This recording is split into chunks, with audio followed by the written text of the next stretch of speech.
This is the city of Absalom, the city at the center of the world. Absalom is celebrating the Radiant Festival, a 3-month festival of epic proportions held once every 100 years. The celebration attracts all types: tourists, performers, merchants, inventors, as well as unsavory types, petty thieves, gangs, cults, and criminal enterprises. That's where we come in. We protect and serve. We are the Agents of Edgewatch. Hey everyone, welcome to Roll for Combat, Agents of Edgewatch. I'm your GM and host, Damon Glicker, and in this week's episode, the agents get to do something that I've been looking forward to for a very, very long time. They are going to be doing a bank heist, or in this case, a casino heist. They're going to be doing Ocean's 11. I can't wait. I've been looking forward to this ever since I read the adventure. I can't wait to see how this unfolds. And let me tell you, this heist goes wrong in every way possible, and I love it. Check it out this week. So first up, battles or news. Mark Seifter starts this Monday, which means by the time you're listening to this, he's already started. So the very first thing he's going to be doing as he joins us full-time here at Roll for Combat and the Battle Zoo line is he's going to be going through 5th edition Monster Part System. The book is completely done. It's actually been written, it's even been play tested, but since Mark wrote the Monster Part System for Pathfinder 2nd edition, and he's been so busy finishing up the Dragon book that he didn't really have a chance to look at the Monster Part System, and quite frankly, he still has to learn 5e as well as he knows Pathfinder 2nd edition. So the very first thing he's going to do, so we can get that book out as soon as possible, is he's going to be reading over all the Monster Part System that was written by our 5e team, which is absolutely fantastic. It's actually the core team that did the Level Up campaign for Ian World. They wrote it, we've tested it, I think it's a solid system, but I still want Mark to go through it, give it his stamp of approval, and then we'll put in the final layout. So the Monster Part System and the 5e Battle Zoo Bestiary is more or less done. We just need one more final review, and then it goes to layout, and then that should be out February, no problem. Then the Dragon book. So everyone's like, where's the Dragon book? Where's the Dragon book? Dragon book is like 80% done. We just have the special 45th dragon that needs to be done. And let me tell you, I got someone amazing. In fact, I'm signing the contract today to get this person to make the 45th dragon. I told you it's going to be someone famous. Just to give you an idea how famous they are, I actually had to negotiate a contract for several weeks. It wasn't just like, oh, do you want to do a dragon for me? It's like, no, actually, we had to negotiate a contract to have this person do the dragon with myself and Mark, because that's how big of a deal they are. So we're going to have a special famous person do the 45th dragon. I think everyone's going to be very happy with who is going to be making the dragon. And we're going to do some video of this, so you can actually watch us make the dragon with this person. You can see the before and after. You can see us actually making the dragon with this person. And then we're going to show after we make it and design it with them what it looks like at the end, including all the artwork. As for the book itself, let's see. Writing is about 85% done. When Mark is here full time, he figures he just needs a week and he'll finish the book. So 1 week and that book is done. Then the artwork. We have about 90% of the artwork done. We're actually working on the border right now. And then the last thing we need is sort of spot illustrations and what we call full pagers and half pagers, which are, hey, what do you know? Full page and half page illustrations. So we'll get all that in there. So I'm looking for, hopefully the book is going to be released for Pathfinder again in February. So that will be, well, done. And this is going to be a huge book. This book is going to have more feats, more abilities, and more ways to play dragon than any single class. In fact, this ancestry is bigger, I think, than pretty much all the classes in Pathfinder. Definitely all the core classes, and I think even you put in like all the expansions. By the time we're done, this is just a gigantic ancestry. It's basically almost like 2 classes, maybe even 3 classes, because you can play however you want. You can play the dragon as a dragon ravager, which is like a really hardcore dragon with dragon abilities. You can just kind of play Dragon Light, which is you get a couple of dragon abilities, but you're kind of more of a humanoid dragon. You can be a dragon mage, where you go deep into the magic and the lore of being a dragon. And then we even have a couple of hybrids in there. You'll see, we got a lot of cool stuff in there. And the artwork, it's the best artwork I've ever seen. There's probably more dragons in this book than any other book ever published, probably ever. I think we have, right now, I think there's 100 plus dragons right now that are going to be in the book. So if you like dragons and you like cool illustrations of dragons doing PC type things, then you're going to like this book. And then once the book is done, we're going to move it over to 5e, which should not take very long, because although this book is very complex, the actual method behind the madness is actually quite simple, because we're using all the ancestry rules that you can find in Pathfinder, and we're just going to, reuse those rules and put them into 5e. We're kind of Pathfindering 5e, if you will. That's one of the nice things about 5e, is the rules are so loose that you can just kind of make up systems however you want. And, the Pathfinder system works really well, so why don't we just take the Pathfinder system and make it for 5e? There you go. That works pretty well, obviously with some adjustments, but it's going to be very similar. In fact, if you play Pathfinder and you look at this, you're going to be like, hey, I know where this came from. I know how this works. And then finally, Jewel of the Indigo Isle. It looks like Ron Lundeen is pretty much done with his adventure. So that's 2 out of the 3 adventures will be done probably by the time you listen to it, which means Linda Zayas Palmer is the only one left. Again, we wrote these in order because it is one large adventure and they're being linked. So this is kind of on purpose, because the first adventure had to be written so we can link it to the second, and now the third adventure is the most complex one. The third adventure takes parts of the first 2 adventures and combines them into one mega adventure. So obviously it's a little annoying, and now I can see why people don't do it this way. And the way like the Pathfinder Adventure Paths are written is they're all standalone. Like they can just write all 6 of them simultaneously, and it's fine because they have the individual plot points and they don't really intersect too much with each other, or they do indirectly. But this adventure, everything's intersecting with each other, and there's a lot of crossover, and there's a lot of connective tissue. So we had to write it in order to make sure that we didn't go back and mess things up and have to rewrite the whole thing. But this way, things that happen in the second book are directly impacted by the first book, and obviously the third book is directly impacted by the first and second book. So we had to do it in that order. And then finally, for the actual books themselves, the good news is that we have approved the printing of the Pathfinder Battles of Bestiary. That's right. It's going to be really, really nice. So the reason it took so long is that I had to go through with the printing press, which is in China, the color balance. Now, back in the old days, the way this would work is that you would actually fly to the printer, actually go on press, and actually be there while they're printing it to make sure the color balance is correct. And if you need to change things, they would do it on the fly. Those days are long gone. I haven't gone on press in 25, 30 years. So I don't even know anyone who even does that anymore. So now everything is done through FedEx.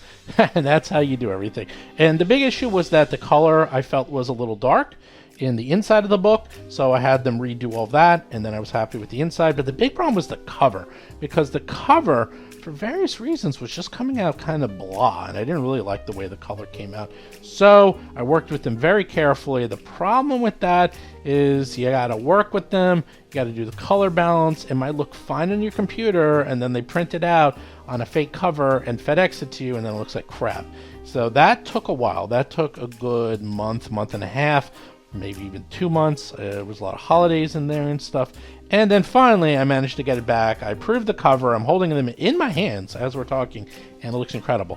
And if you get the special edition, we added emboss on the front. So it is gold foil embossed. It looks badass. Actually, that emboss looks so good. I was thinking of doing it on all the books because it's not that expensive, but man, it looks really good. Just having it like pop, and then you got the gold foil, and then there's gold on the side. There's just gold everywhere. It's a lot of gold on it. It just looks neat. It looks high quality. It's nice. I really like the special edition version. Came out awesome. Anyhow, that is being printed up as we speak. Hopefully you get your hand on those in a few months. Those have to be shipped from China. Good news is all that shipping problems are pretty much gone. So expect to get those books in your greedy little hands probably, it's about 3 months from now. That's how long it takes for them to print it and then ship it and go through customs, get into our warehouse, and then we'll start shipping them out. If you order just the Battles of Bestiary, you'll get that shipped separately. If you ordered it with other books, then you have to wait for the other books to get finished before that one is shipped. So anyhow, there is the big update on Battles of Bestiary and all the Battles of Books. And then RPG Superstar, well, by the time you listen to this, it's probably over, and we're going to be starting professional judging voting. And the way that works is that we will take all the public votes, we'll take the top monsters, we'll move them to the judge voting, and then the judges will vote. And then in the end, it's a combination of both public voting and judge voting that will determine the final winners. And that's not going to be announced until March 15th. That is when the final winners will be announced. Anyhow, with that, let's get to show notes, which will be pretty short because I just kind of went through everything that I would normally put into show notes.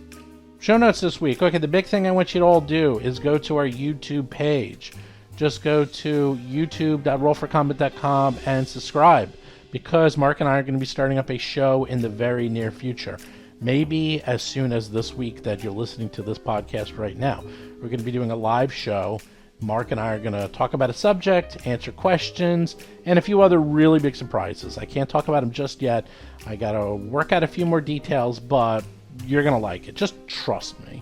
Everyone, I'm always like, trust me. Just trust me, okay? I got a lot of cool things coming up. We're going to be breaking the mold in multiple ways, so be on the lookout for that. So again, just go to the YouTube channel, make sure you hit subscribe, make sure you hit the little bell because it's going to be a live show, and this way you'll be alerted, and then you can talk to us live on the air and be part of what we're going to be doing, which I promise you, you're going to want to take part in this.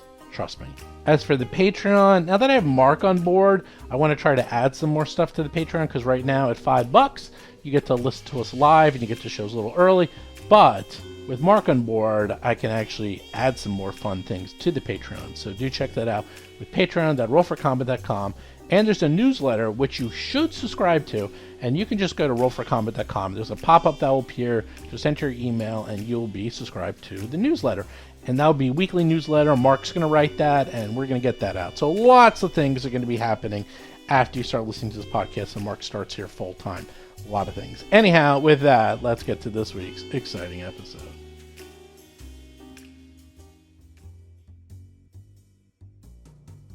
Last we left off, you managed to do the impossible. You put an end to gang warfare in the city of Absalom. And you did so by turning the tides. I don't know what you did. First, you were buddies with the washboard dogs. And then you became dogs yourself after fighting and nearly taking down the doorbell sweepers. You said, hey, let's party. And then you became buddies with the doorbell sweepers. And next thing you know, there's poof, no more gang warfare. You're just washing your hands of the whole thing. I'll tell you that much. Because in the end of the day, you ended up with a whole bunch of loot. The captain was, pretty happy. Believe it or not. And, I almost forgot. It's paper time. That's right, paper time. Ding a ding a ding. What does the Eyes on Absalom have to say about gang warfare? Let's see.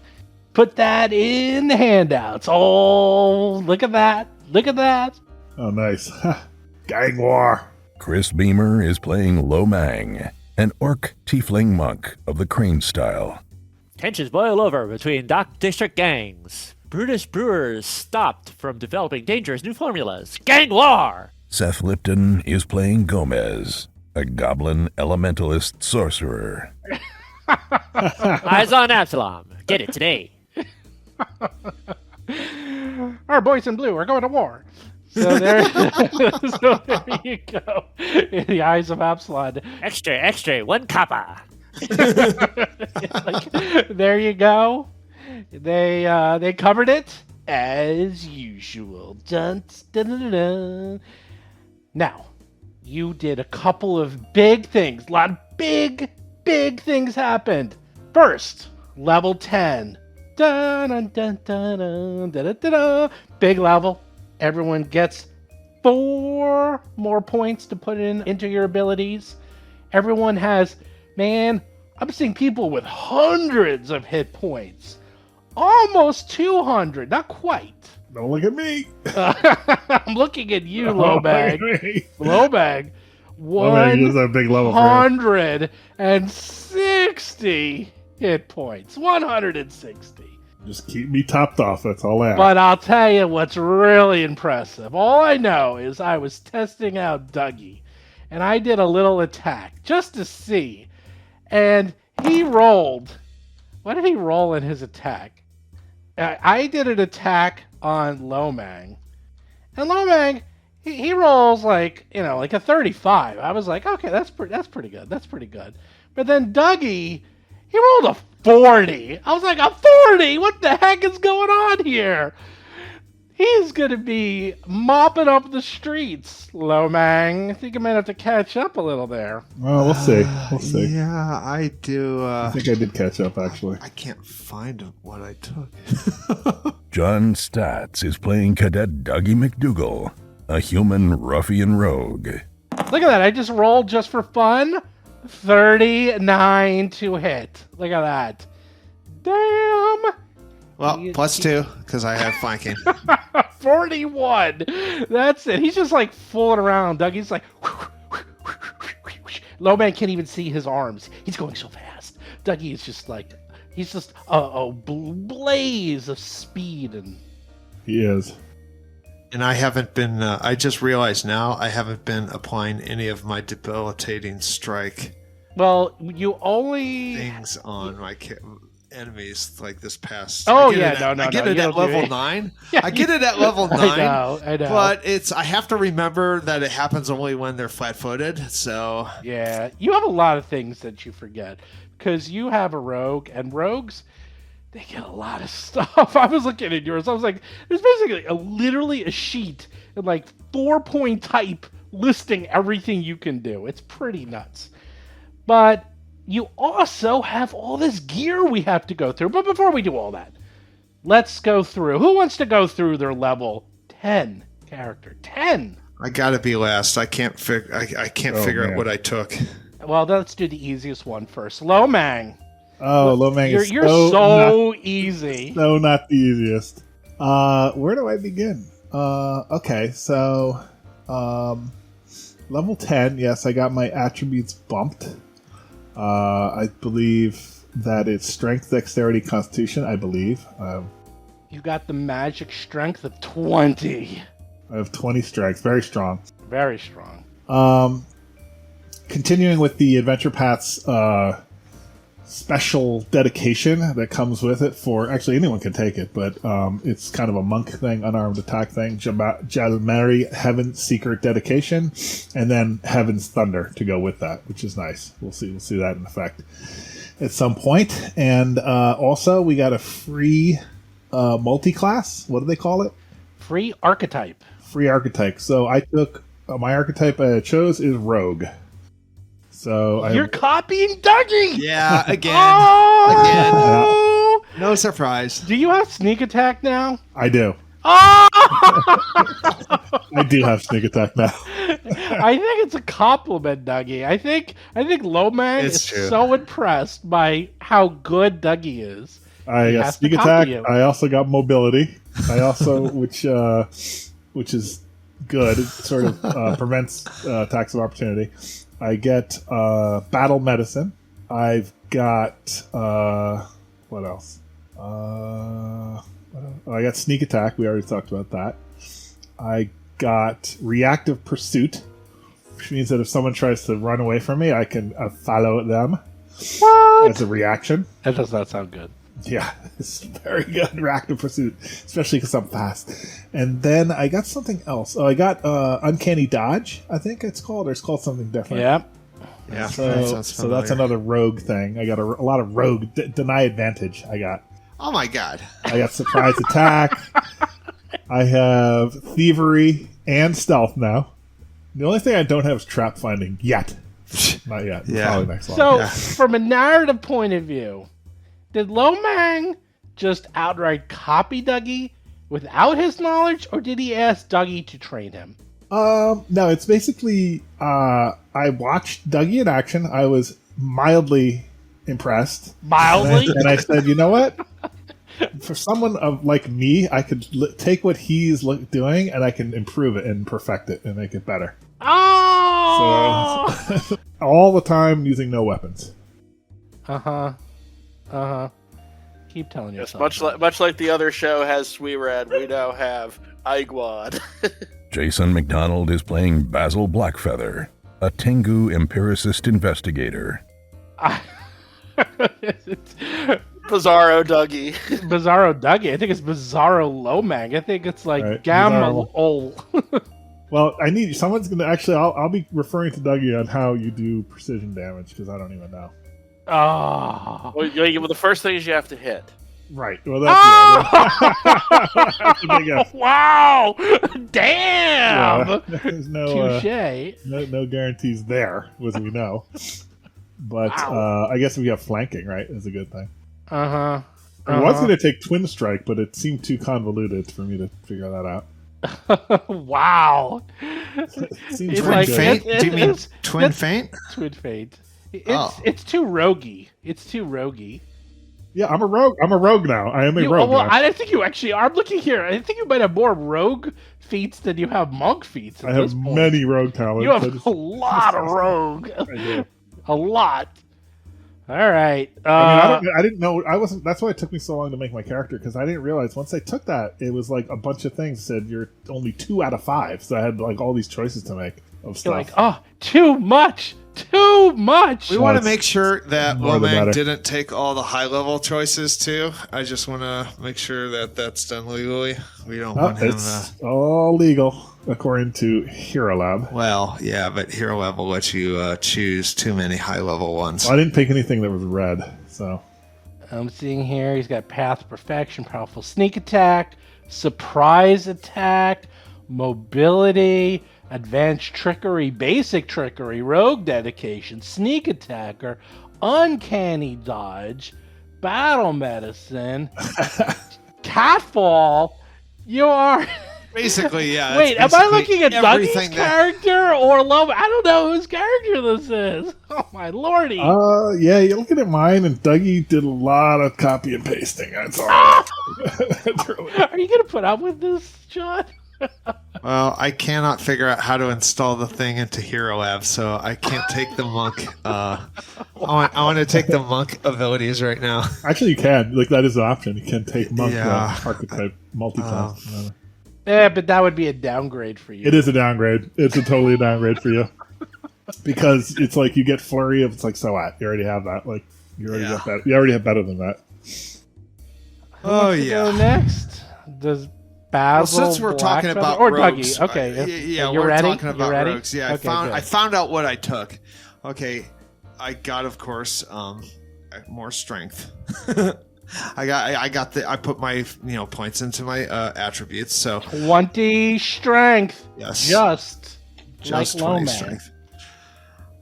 Wait. Actually, I want to see something. Dougie, what's your strength? My strength is 20 strength. Okay, Lomang, what's your strength? 20. Okay, Dougie, what is your dex? 18. Lomang, what's your dex? 18. Lomang. Dougie, what is your con? Dougie's con is 18. Lomang, what is your con? 18. Lomang. I'm sorry, Dougie, what is your intelligence? Oh, he's only 10 intelligence. Lomang, what's yours? 8. Oh! Oh, my charisma is 8. What's your charisma? 8. And what's your wisdom? 16. Oh, I have 16 too. How do you have that without negatives? The exact same character. You I guys, took you guys a, are brothers from another mother. Yep. I took a voluntary flaw. You did? Yeah. I do too. They, Okay. That's why you both Yeah, took flaws. that's That's hilarious. how similar you are. Well, it's great we can build our characters completely different and customize and... It's true. Yeah, exactly. That is really weird. All right. It's pretty. I think it's we're both melee combatants, so it kind of makes sense, right? Kind of. Yeah, you want the same stuff. Yeah, But no. I could have gone dexterity. It's just funny when I see. I'm like, I can't even tell which character I'm looking at. However, Dougie only has 138 hit points. Right. Lomang, 160 hit points. Damn right. He's still going to be complaining. And better armor class. And Of course he is. And he's better What's your armor class, Lomang? Usually, like with crane stance on, it's 30. Oh, really? Oh, Yeah. Mine's 28 with no crane stance. And I can get it to 32 if I do my flutter attack. Right. Nice. I just wonder, like, what's the difference in a fight? I don't know. I think we might have to have a little duel here, It would be pretty close. like World Because Warfare. my new Heaven's Thunder thing is really good. Would we have to roll the hit or just average the rolls? Because Well, if you rolled a hit, then Dougie already won. yeah, there's no point in even playing it out. Oh, I So, don't know Dougie, about what that. did you do? Do you have Okay, anything so good? Dougie picked up something. He picked up a class feat. This is basically the headline: dual weapon blitz. And what it means is I can stride up to my normal speed, and at any point during that movement, I can strike once with each of my two weapons. And that means that I can basically hit and then run away. Hit and run away. And the question I have is if it works like my twin feint, where I get the same negative application on both strikes, or if it's a different, like a -5 or -10, or is it both like at the same thing? No, it's what happens is it's whatever it's at currently. So, for example, I'm not looking at it right now. If you do a double attack, and let's just say you don't have to take a minus, you do both attacks at +0. But then you now want to take a third attack on your second round. Well, that's at -8 because it just goes by the number of attacks you did. Right. So okay, that's how it works. Okay, so I wouldn't get that bonus. Okay, so it still gives me a lot better mobility, and Yeah, no, it's good. Yeah, I saw that. It's situational. There really wasn't any big upgrade. That was probably the biggest upgrade. I didn't see anything else that was stood out. But yeah, that was the main thing for Dougie. It's just a little bit more mobility. I don't even know. Honestly, I'll probably be using Twin Feint so much that I might never use that ability. But It's actually pretty good because you can move your full speed. yeah. But again, it's Twin Feint. When my second one doesn't suffer a -5, that is pretty hard to trade in something for that. But there are situations where I might need to, like, kind of when I need to move 10 feet or 20 feet to get flanking, this will at least get me in there. And so now I'm like, okay, so I'd rather have a +2/+2 and just receive a -5 on, the last one. So it'll be cool. Who wants to go next? That's a tough act to follow. The Double rogue act. the rogue twins there. Rogue twin activates, form of a pool of water. I'll jump in next. All right. Though there's going to be one correction, Steve, because I realized there was one of the things I took I didn't have the prerequisite for. So I had to change on the fly. Oh no. I actually kind of did a bit of a rebuild because I made my free archetype the wizard archetype that I had already taken at level 2. And so in kind of retroactively cleaning all that up, the archetype that I replaced it with is Eldritch Archer, which means I can now start to do fun things with imbuing arrows with magic. Oh no. I am my own rune, as it were. Though runes are more efficient because they don't take extra actions, whereas, most of the Eldritch Archer abilities do take an action or two to perform. But yeah, so now Basil can turn his arrows magical. So that's kind It's funny how you never thought you would ever use a bow. You find this random bow, you pick it up, and next thing you know, you're like, damn, this thing is mighty fine, and now you completely rebuild your character around the bow. archery. Yeah. So okay, all right, cool. In terms of other major changes, my 4 ability scores, I did Strength, Con, Dex, and Intelligence. Pretty much the standard choices for combat. I picked up Advanced First Aid, which now, in addition to stabilizing and curing bleed, I can also cure someone. I can try to cure someone's frightened or sickness on the fly, but I can only do one at a time. And in fact, if I get a critical success, I cure it entirely. Cool. My class feat is something called Suspect of Opportunity. What it basically does is I have my targets of my investigation. Once per hour, so I can't just keep doing it, but once per hour I can reset my target to anybody who attacked me. So at least picking the right spot, I can actually essentially I can get my devise a stratagem for free more often, but I have to kind of pick my spots for it because it's only once per hour. And then once the fight's over, I go back to my original investigation targets. So we've got the main target, or like the dealable, when we were going up against the gangs, like the gang leader was my original target. But if there's some lieutenant who's fighting us, I could switch my target to him for that fight. So that's a basic. Once you factor in all the archetype stuff, my other main change is then Enchanting Arrow, which basically lets me add mental damage to my shots if I want. I'm going to have to program this all in. This is a lot of stuff. Okay. Last but not least, Gomez, who's so cool. I even gave him the chance to take a free archetype, and he said, no thank you. Wow. Yeah, I stuck with Sorcerer. He's like, not worth it. Not worth the effort. It's not. Yeah, this is too much. It's too much. But instead, flat out Sorcerer, old school, Cone of Cold. Cone of Cold. Cone of Cold. And you get interesting feats building off of my intimidation. Gomez is now so scary when he looks at you with that look that any opponent that's 9th level or lower might just simply run from him before the fight has even started. I think we call that cheating in the biz. Well, what it is battle cry, demoralize when the initiative is rolled. I don't have to say anything because it's a glare from that other feat that we've been using forever.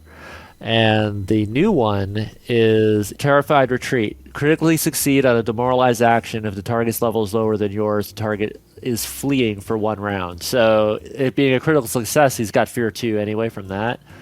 But also, he will just run away from me for a round.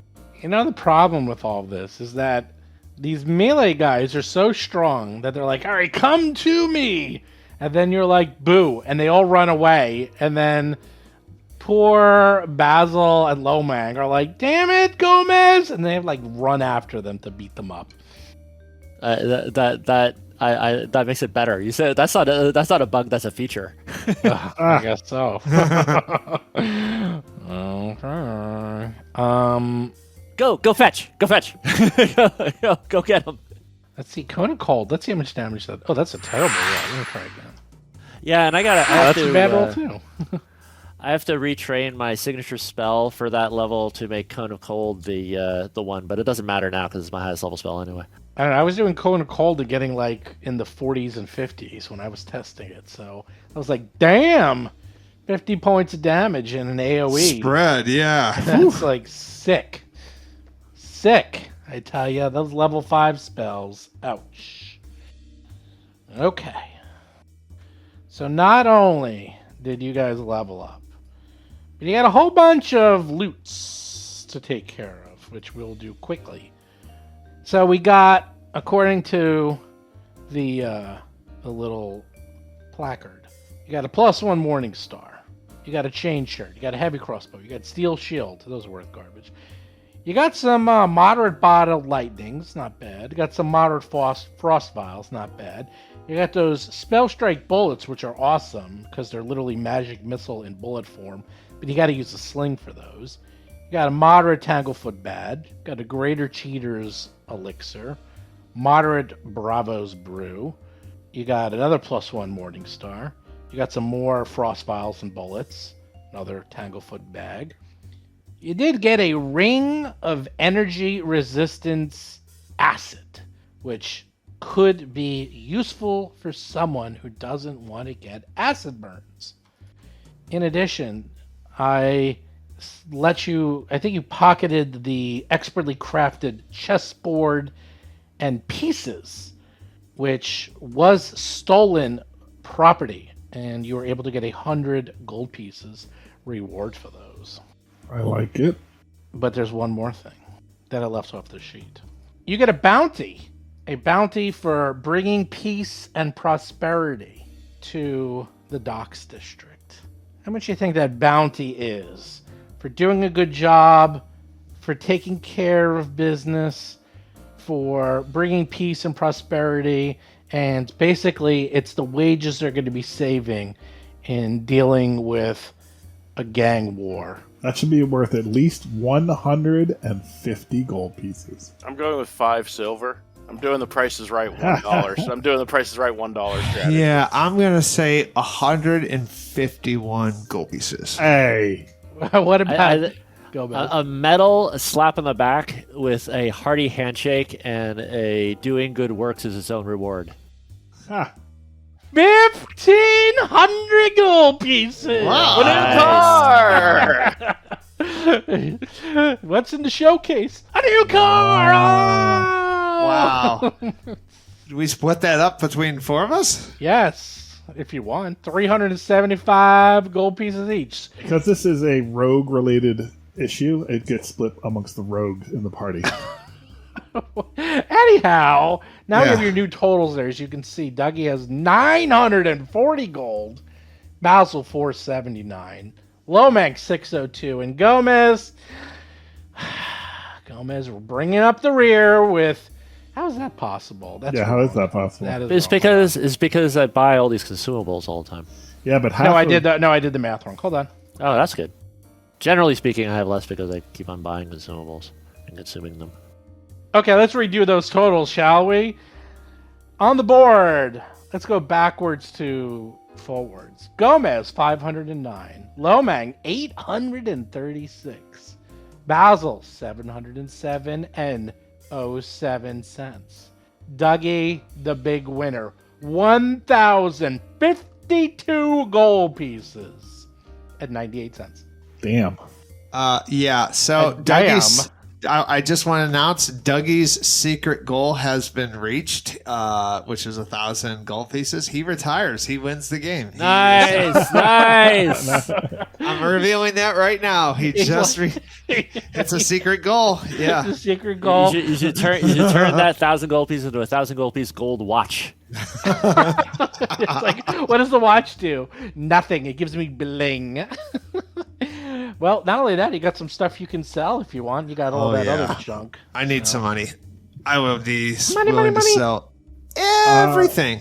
I think we sell everything except for... That's what you guys want. Dougie's been I taking mean, the a lot ring of of resistance is little good, but I'd things, rather too. have one that's like fire than acid. I agree. Yeah, acids. Acid's so Yeah. rare. Really rare. And is it resistance, or is it? Probably like a 5 or something. Is Yeah. that how it works? Good How God, does it we've work? got I'm looking 100. at it. It's so some many. energy of resistance. Yeah, you resist 5 against one type. Oh, geez, that's just so. You could buy a new one for 245. Yeah, gold. but even at our level, it's Well, it's kind of cool. Like, fire is kind of cool because you could actually literally wade into, you could just stand in the middle of a bonfire just for the fun of it. Or, Yeah. That's you remove cool. all that splash damage stuff. It's good for flavor. fire would be awesome. Yeah. Well, if you sell everything, now the totals are Gomez 639, Lomang 966. Oh, yeah. So close to the 1,000, but not quite. Basil 837, and Dougie. Oh man, Dougie's gonna start opening up a loan sharking business. 1,100 and 82 gold pieces and 98 cents. Look at that. Yeah. There was something I wanted to buy, but I forget what it was. If you wear that ring, I bet you can cut onions without crying. That's true. God. Well, there you go. What if there's anything you wish to buy? Now, the good news is the last part of what's going on is that you've been, tasked to probably infiltrate a casino. I'll talk about that in a little while. So you're not like in a huge rush to buy stuff. Like, if you want to think about it, it's not like you have to wade into combat right away. Right. So you do have time if you want to think about it. So you can probably just bank it, if you will. So. Oh yeah, Dougie's saving his money. I think I was going to get like a rune for my hand wraps that gave me more damage. I think you're either going to get a rune for your hand wraps, but I think you have the thing for the saving throws already for your armor. One of those two. It was either the... It was either... I think I was either going to up my armor class or... Well, you can't up your armor class yet. The +2, I think you have to wait till like 14th level or something for that. Oh, really? The plus is like 4,000 gold pieces, so you ain't doing that anytime soon. Yeah. Well, in the meantime, while you think about it, we can do what's going on. So here's your characters. Let's make sure, look them over, make sure everything looks right in Roll20. But you go to sleep, you wake up, and sure enough, the captain wants to see you all. Get in here. Nah, she's nice. Hey, fellas, Red Squad, come on in. We come on Okay, in. reporting for duty. As you wake up, and you feel stronger, more relaxed, and reading the morning paper, all about the cool stuff that you do, you get called in for the captain. You know what? I'll just bring the captain out to you. She looks. It's a nice day. Let's have a meeting outside. It is a nice day, so let's take the class outside, shall we? That's what we're gonna do. We're gonna sit under the tree and learn. Okay. She looks over your notes, looks over your report, and she lauds you for your mindfulness and reassures you that what you did was the correct action. That letting the gang's feud continue would have endangered a lot more innocent Absalonians than not. And although you had to make a hard choice, you did good work. Good job, Red Squad. Red Squad! So however, she read your report, and she's like, news of this Twilight Four's dangerous thing worries me intensely. I speculate that it's some kind of doomsday device, especially if it's locked in the Lucky Nimbus. And let me tell you something. Lucky Nimbus is a venue that's hosted many of Absalon's most high-profile criminals over the decade. And I know a thing or two about Gage Carlisle. And your gang contact was correct. Informing Carlisle of the device in his establishment would be a huge misstep. And if we tip our hand too soon, we can imperil our investigation either purposefully or inadvertently. I suggest instead that you go undercover, deep undercover.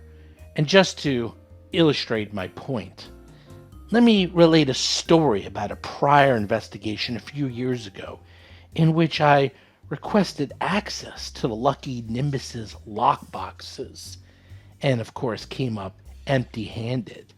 I suspected foul play, but the next morning a powerful Grand Councilman adjunct suggested, not so politely, that I drop the matter altogether, which of course I did.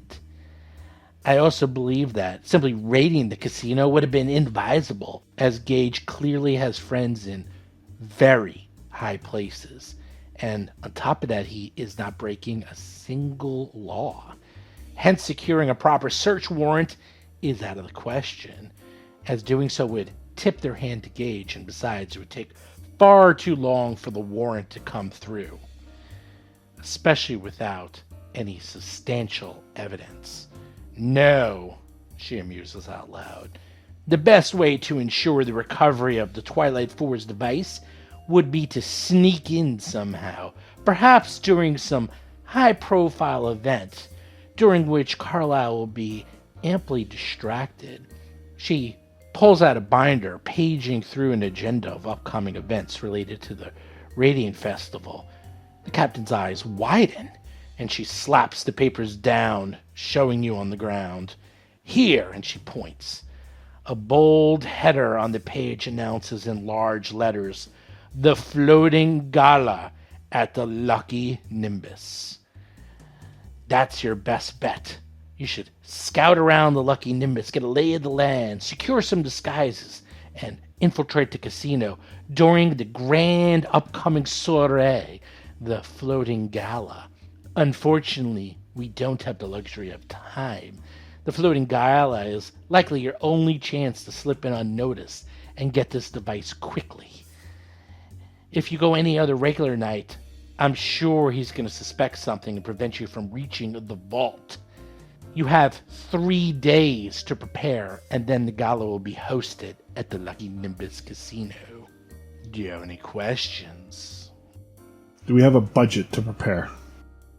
Yes, I just gave you 1,500 gold pieces. Another 1,500. That's oh my right. Goodness. That's right. I see you swimming in wealth. Some of that was for this very assignment. Mm-hmm. Yeah. Well, we don't need to prepare that much then. Oh, I don't know. Trying to bribe your way in will probably take a fair amount of coin. You see, the people at the Lucky Nimbus, they're very well paid, the employees, and they all enjoy their job quite a bit. It's going to take quite the diplomacy to get any information or turn anyone. Yeah, I noticed that on there's a lot of diplomacy type things. That is not me. Gomez, you're the master of diplomacy, yes? Yeah. Do we want to talk about do we want to talk about the mechanics of this encounter? Yes, let's talk about the mechanics. Let's get meta. Let's get meta. We're gonna get meta for a second because many times, and this has been the downfall of many a role-playing game, and this is why I like Pathfinder 2nd Edition so much, is that many people have tried to codify things like this, but I think a lot of them have failed because, well, they just presumed that was a second or tertiary part of the system, so they added it as an afterthought.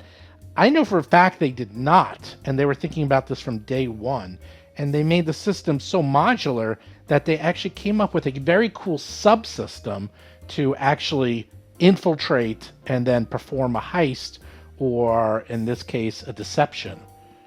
And Seth Lipton will discuss how this works. So yeah, knows. it's very interesting. The basic idea is, what do you do with encounters when you can't fight? Like, everything in these games is all about combat. All your characters are about combat. But what if you're in a situation where raising the alarm is not simply something that's going to bleed encounters and make the fight more difficult? What if you're in a situation where you can't solve it by brute force and you can't get caught?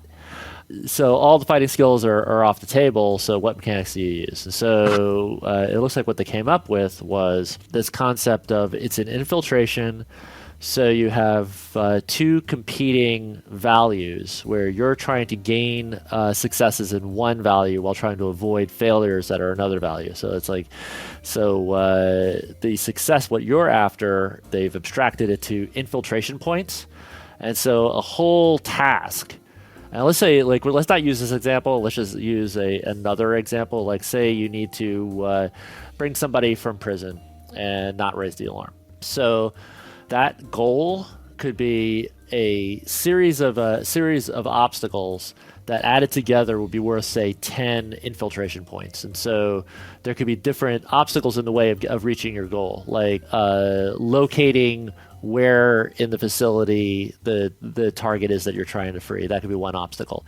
Getting through locked doors or traps or something like that to attain your objective, to get to where the cell the guy is in. That could be another obstacle.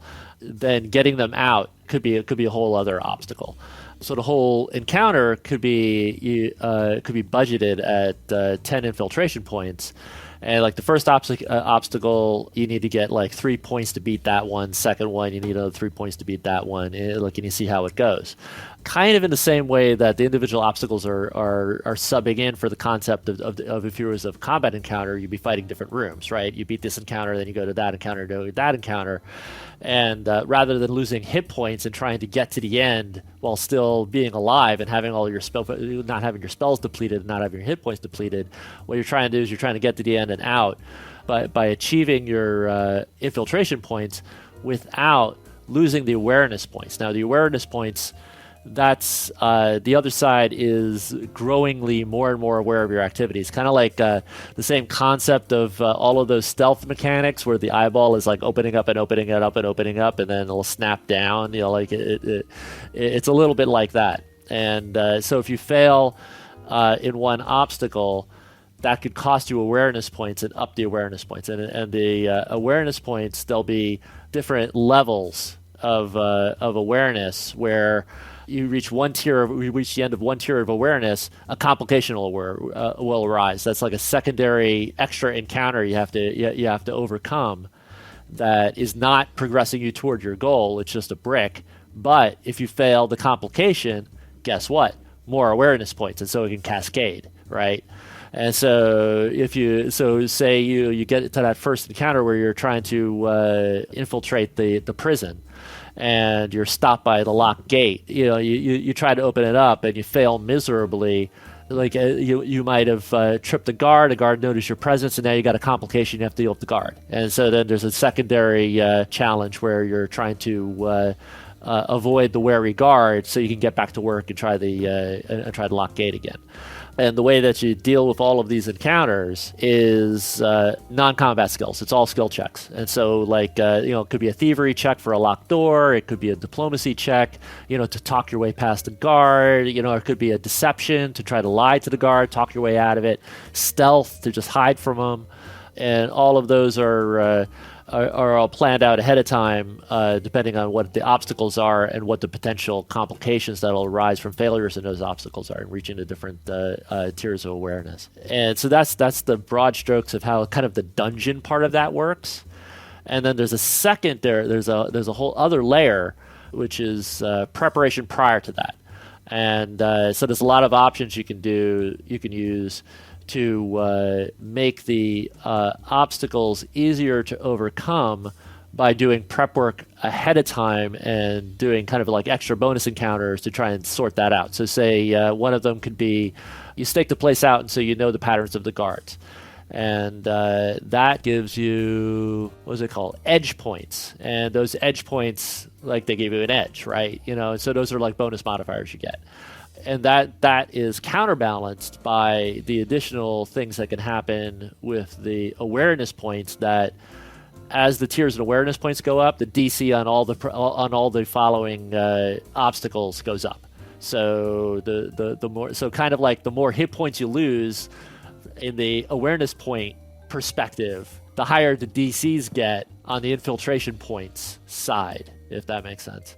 And it kind of like in broad concepts, like that's what it is. And so for this encounter, we got to find out what the obstacles are going to be to our goal, which is to get the lockbox and get out of there and not have anybody know.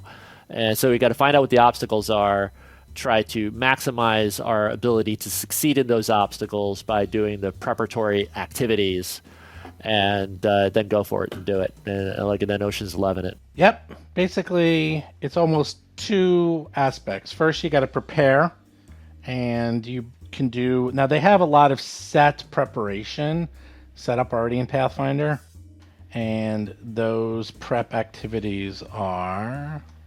But anyway, I got the prep activities here. It's it's stuff that you think what it is. It's like bribery, forging, documents, making contacts, which is interesting. Like you can, it's like you're gaining a contact, like somebody in the inside or whatever, building a relationship with somebody that'll give you a bonus.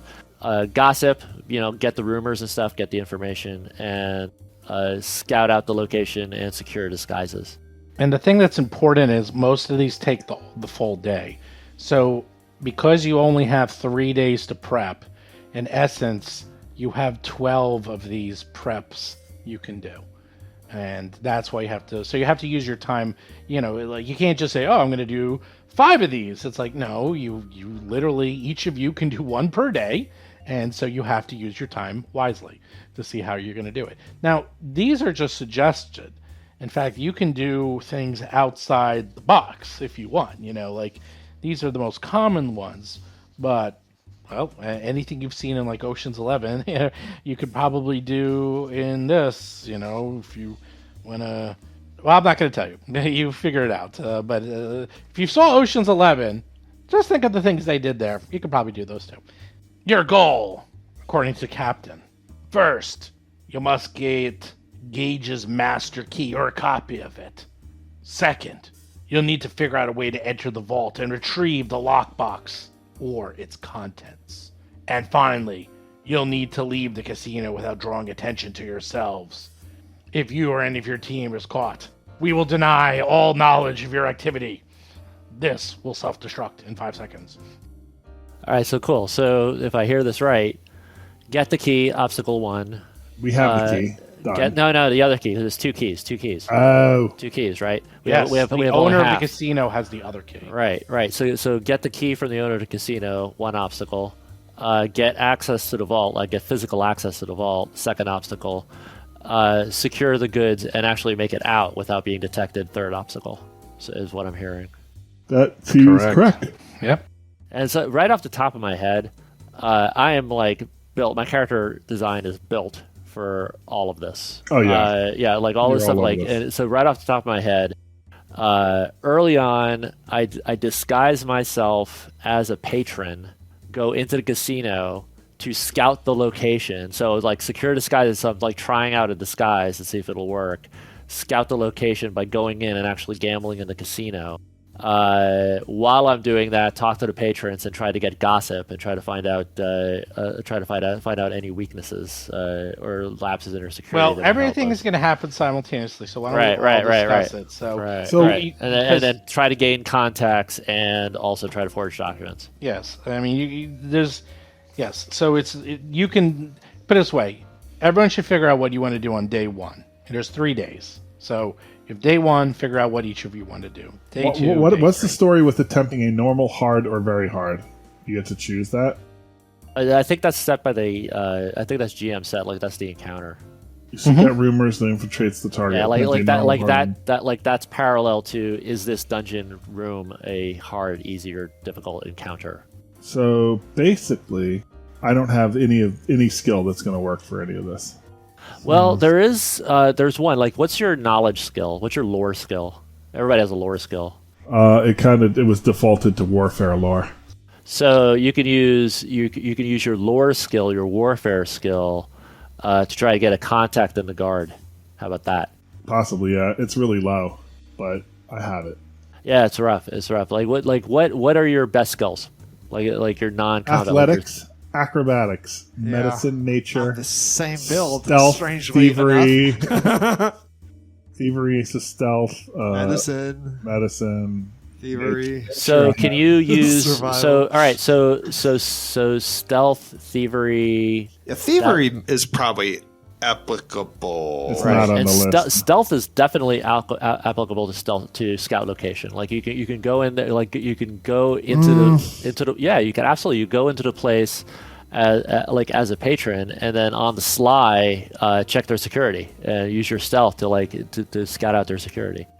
Yeah, That that is the only one that has my best skill is going to be I have society. So my best skill is going to be gaining contacts or forging documents. Yeah. or secure disguises is on there too.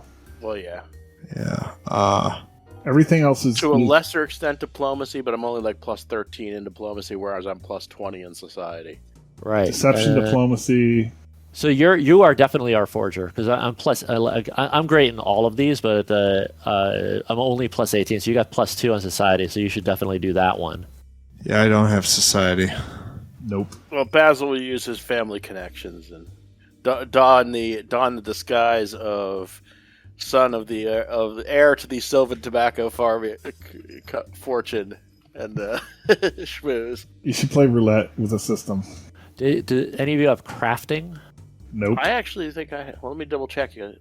You do. Well, your society is better I've got for plus security. 18. I got plus 18 crafting as well. I have I'm kind of I'm a trained in secondary skill. crafting. I'm a pretty good skill monkey. In fact, the only things I don't do are the charisma ones, which you do pretty well.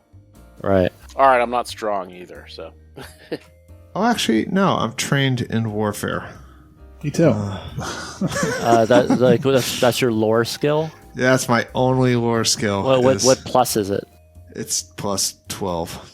That's better than mine. That's still something for the gain contact. Like you guys. I know. I can tell you. Maybe gain Yeah, contact.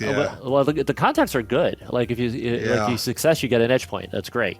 And so you can go to the bar where the guards that work there drink after hours and buddy up with them and try to make friends with them. What about thievery? I mean, there's manipulate, picking locks, disabling devices, and stealing and palming. I have plus 20 in that. There's no thievery. God in that. It looks like that is going to be key for the actual obstacles. Yeah. Like getting into the vault. That's you. Yeah. I feel like when we're actually doing it, you're Right, You're right. going to be the star. Right. This is I all have building with the thievery pluses too, to make that great. I know. What You about have everything Dougie has. We know. And what about It's the perception? other way around, How actually. are you guys on perception? Oh, not great. Master. I'm let's see. Where's perception? Rogues are the best. Dougie's like blows everyone away. Yeah. I'm an expert. Where is that at? It's not even Yeah, on. where screen. is that It's at? on the right side. It's like it's in a weird location. As an investigator, I'm also pretty good. Plus 17. I'm plus 17. Yeah, I'm only plus 12. Like that for scouting the location. Dougie's plus 19. Plus 19 is hot. So you are scouting the location. Like you're absolutely scouting the location. Okay.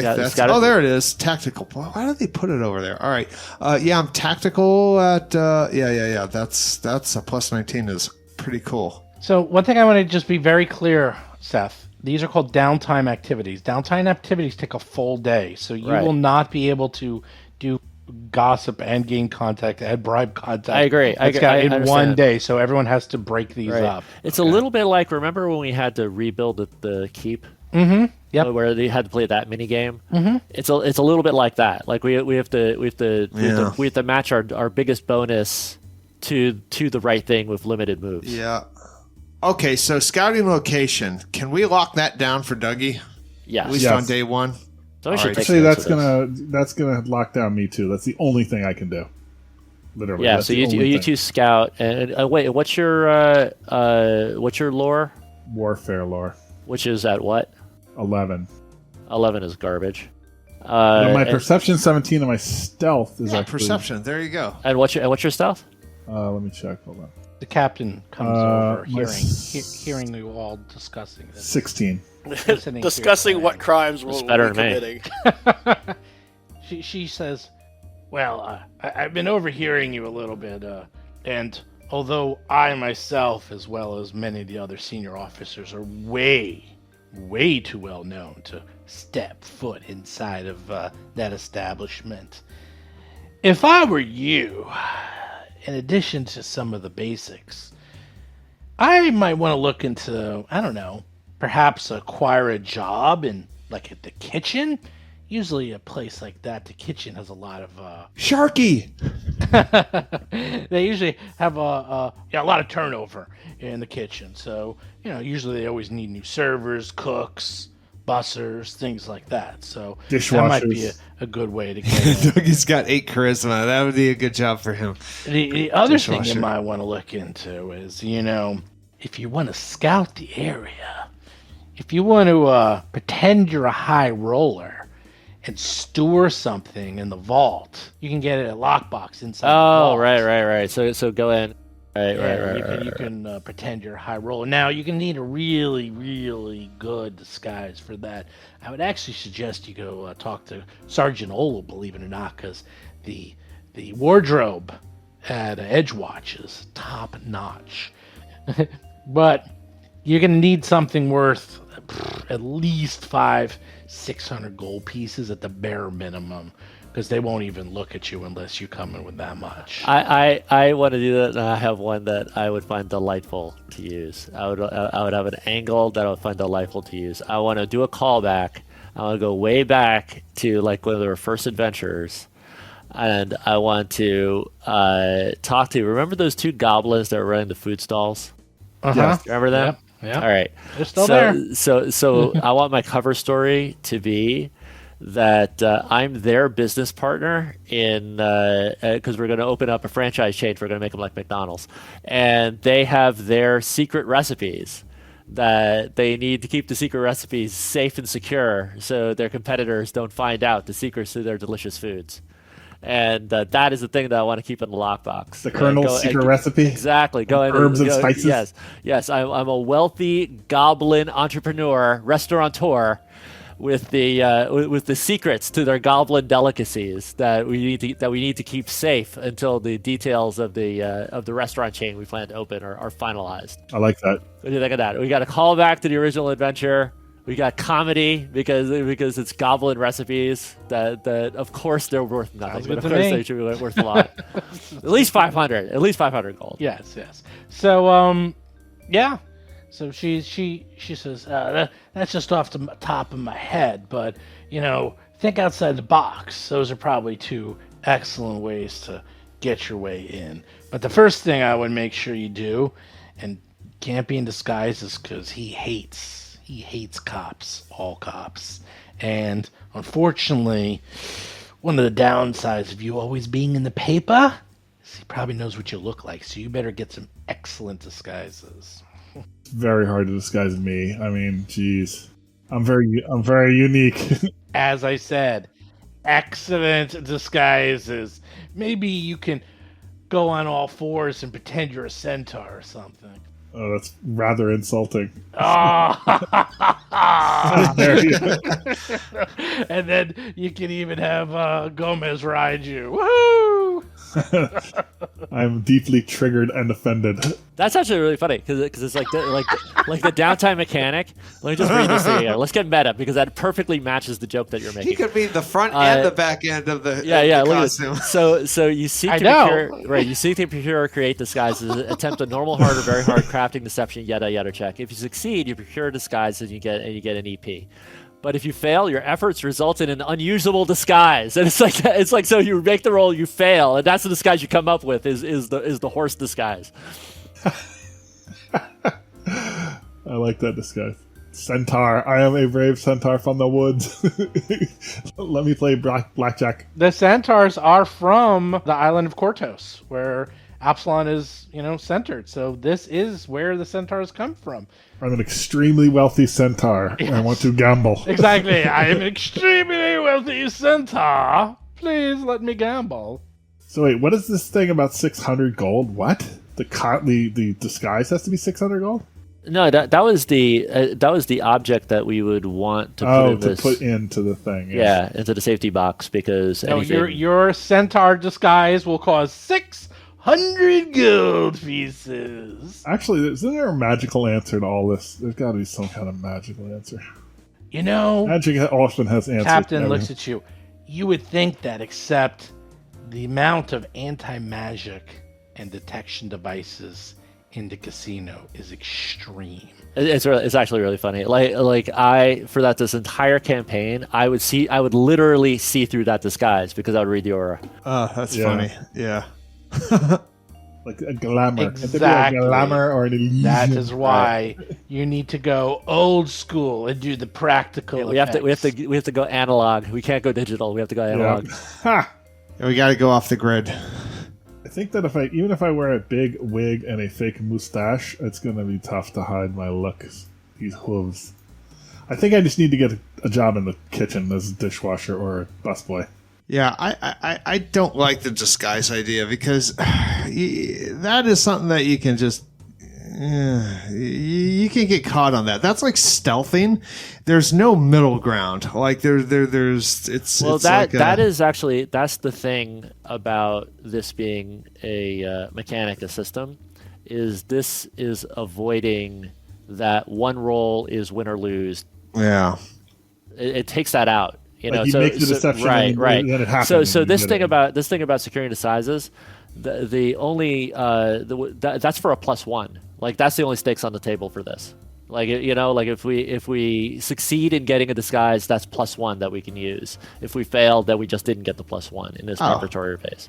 Captain looks over and says, "Well, yeah, I believe undercover disguises are all been mandatory for this heist.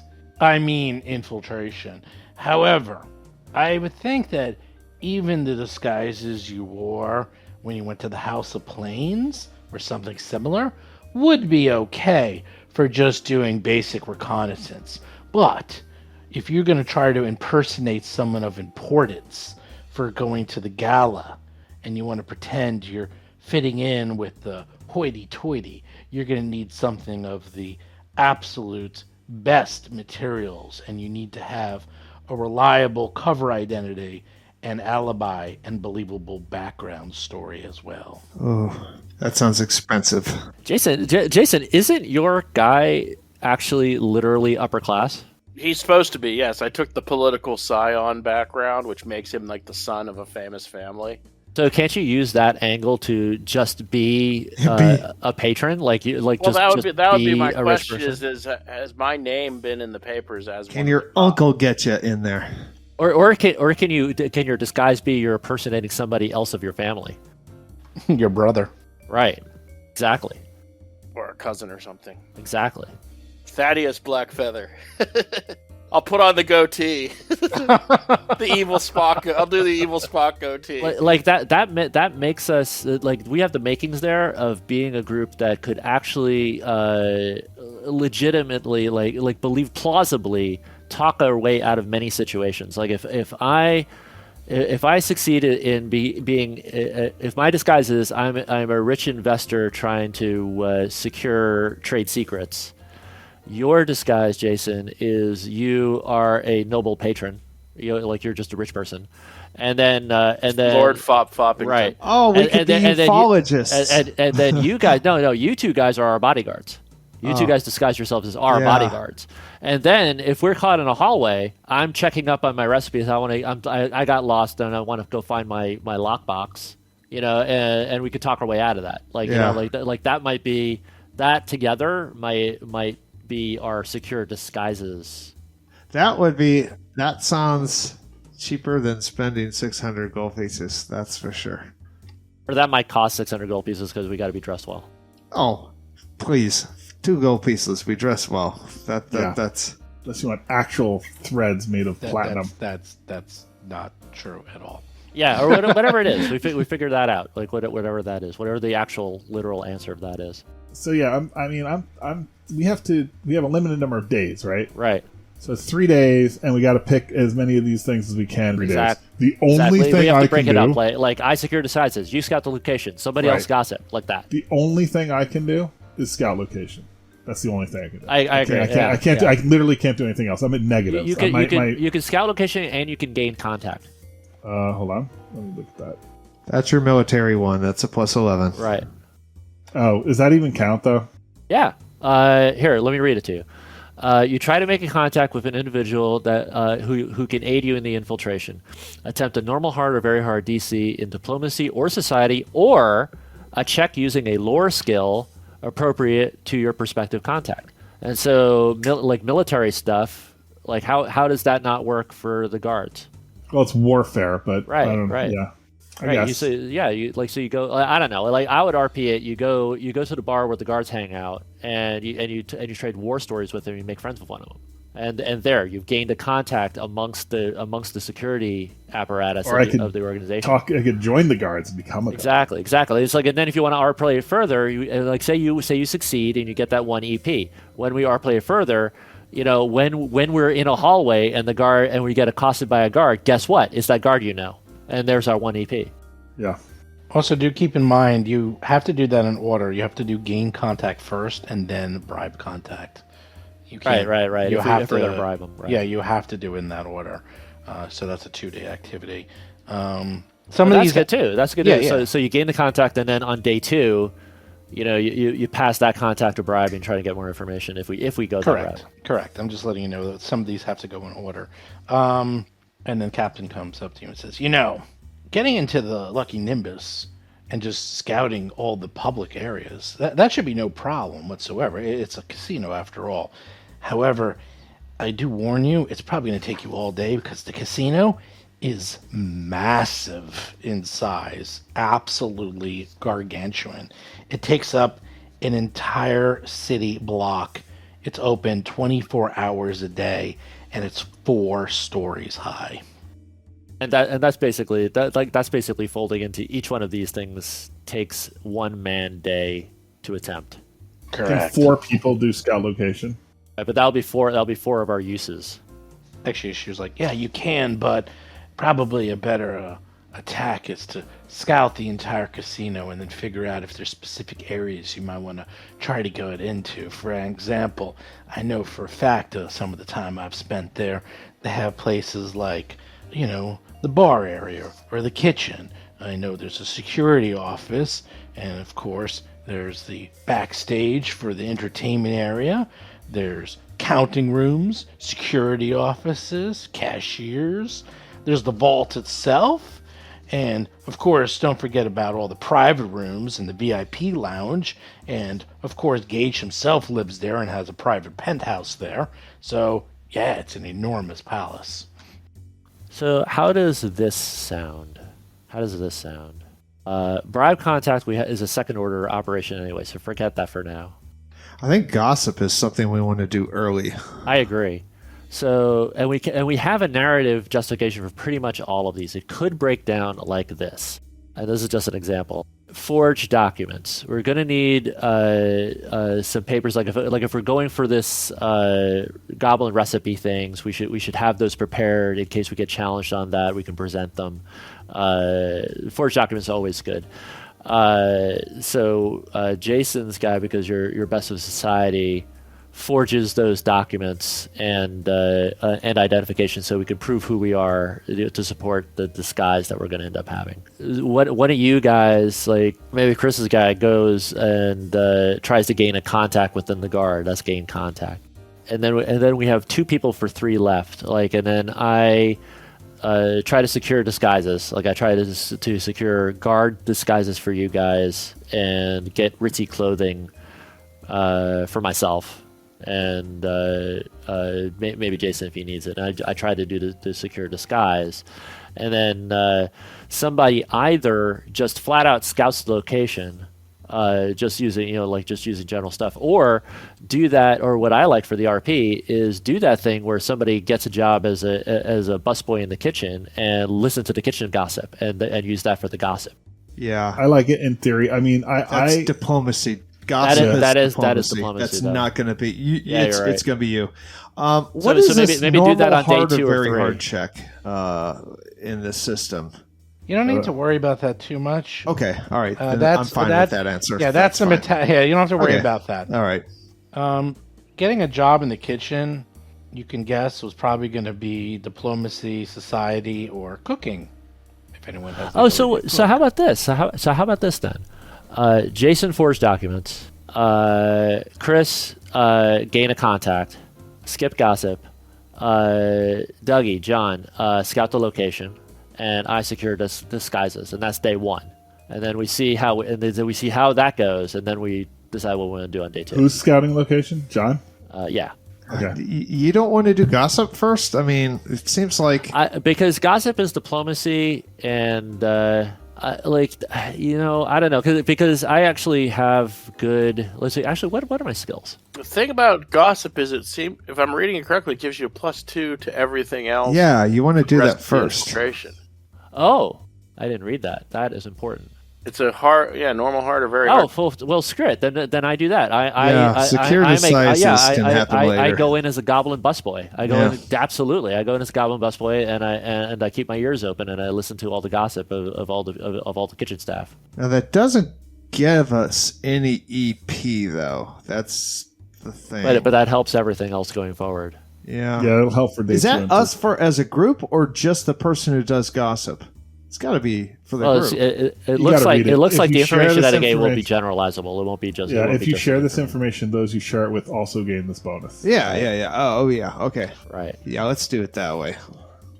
All right. Okay. So There it is. All right. So Jason forged documents. Chris gain a contact. I be a Gossip. busboy and gossip in the kitchen, and Dougie scouts and location. Dougie does Yep. just a general scouting of the location, and that's day one. Your stealth is probably very high, right? No, it's actually not. Really? It's But just your trained. perception is high. Yeah, perception is high. Yeah, so 19. yeah. You could use deception instead of stealth. Perception. The captain comes over and says, "So you got a plan here? What's the I plan think we have a today?" plan. I think we're ready. Thank you very much. We're going. Okay, I heard something about forging. What documents are you forging specifically? Because don't forget, you need to steal his key. So how? Casino how will that marker, help so we you? can just gamble for free. Well, that's something worth. Okay, that's something worth discussing because I was thinking forgery would help support our disguise later. So it would be Perhaps yes. Maybe if you want to forge invitations or false identities for everyone to get into the Right, party, because right. you won't be able to get into the gala and the casino on that day we need without that, an yeah. actual invitation to need the event, invitation. or if you work there. So there you go. So how about we forge? There you go. You've answered our question for us. We're forging that. Yes, Okay. that's something I probably left out is you need to actually get into the gala, which is why it's going to be so good for you to get in there. Also want to note that there's no way you're going to be able to actually access the lockbox with Gage because he's going to be way too busy with the gala. So you're going to have to figure out a way to get the key and sneak in there with his key and your key. You're not going to be able to do something with him that specific day. Right. It's looking like gossip is going to be actually quite important. I got to hope for the gossip tells me where he keeps the key. I got a meta question here. Gossip, is there a such thing? Does circumstance bonuses stack? What do you mean? Oh, the edge bonuses all add up. Yeah. Like they're a resource. So we want as many edge points as we can get. Right, but the +2 circumstance bonus to future checks you attempt in preparation. I don't want to. I want to put off. Nothing stacks. Oh, okay. All right. That's not actually the But I want important thing. to do that before we do anything that costs us money for any of these. Like if it costs us money to forge documents, I want that +2 circumstance bonus before we do the forged documents. Does that make sense? Oh. Yeah. The only tweak on that, and I don't know what the optimization is, but it's a time constraint. Like we only have a certain number of moves over a certain amount of time. Yeah. Forged documents will not cost money. Okay. Okay. Then there it is. Okay. If anything costs money, I will tell you. Okay. The only thing that will probably cost money off the top of my head is bribing people and gambling and probably trying to store something in the vault because there's fees associated Like with that. gambling, you can make money though. Yeah, that's true. You can, and there are games. Famous last words. There's actual real games. Well, that are what does that designed what to- does that fall under? Does that fall under gain contact? Like what is gambling under? Oh, gambling? That is something you would necessarily do, perhaps even during scouting, if you want to like learn the lay of the land. There's no better way to do it than actually play a few games and like, talk to people. That's also how you can gain contacts. You know, you can do general scouting. Put it this way: if you said, "Okay, I want to gain a contact," you will get the open floor plan for the casino, but that's only one of like 25 rooms in a 4-story casino. So yeah, you get that one. But Dougie, hopefully, if he does scouting, will get more advanced scouting so he knows where everything is. You know what I'm saying? Yeah. But anyone can go in and just gamble. And then you could use that gambling/gossip. That can be the same thing. Yeah, I'm gonna go for a deep invasive scout. Jason, what's your diplomacy? Basil is very Hold on a diplomatic. Basil, what's your diplomacy? I am +13. I'm Oh, okay, +13. but not great. All right, yeah, I'm +20. Because the thing I'm realizing also, you are absolutely right. Gossip is the thing we want to do first, and maybe even almost we want to maximize that because every success is gain inside information about the place, and we need a lot of that inside information to direct our next actions. You're absolutely right. Like the inside information would be each piece of inside information a breadcrumb. It's a breadcrumb leading into something else. But at the same time, though, we still need enough time to do other stuff. Right, you're right. I don't know. So what do you think? What do you want to do? We should each do one of the, like you said, we should each do one of the. Yeah, I don't want to So change what stick we. with- yeah, I don't stick want with to. it. I don't want to change. I want to do the first rolls. Okay, good. All right, yeah. So wait, so what do we had? We had Jason, Forge, I'll do our invitations to the gala or whatever. right? Lomang, try to gain a contact. Right.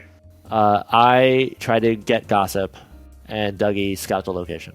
I will go see my dad and see if he received an invitation to the gala and see if I can get a look at what it looks like. Oh my god, that's brilliant! Oh my god, that's so brilliant! I'm giving you a hero point for that, Jason. That's Yeah, how that's a that really good was. You get 2 hero points for this. Nice. Because he's a mover and shaker. He might have been invited to this thing.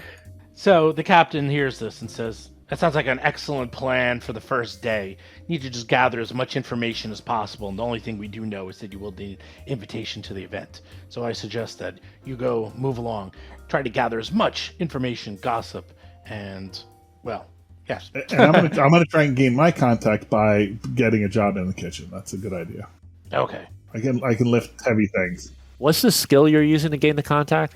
It's just warfare lore. Actually, yeah, that's true. It's not gonna really work for that. It's gonna have to Right. be dealing Right. with the You guards. wanna Maybe get a leverage job as a warfare. guard. Maybe Exactly. Yeah. Maybe that. All right. I'm that's gonna on the start- night shift or whatever. Right. I like it. Reading these rules. There's other layers.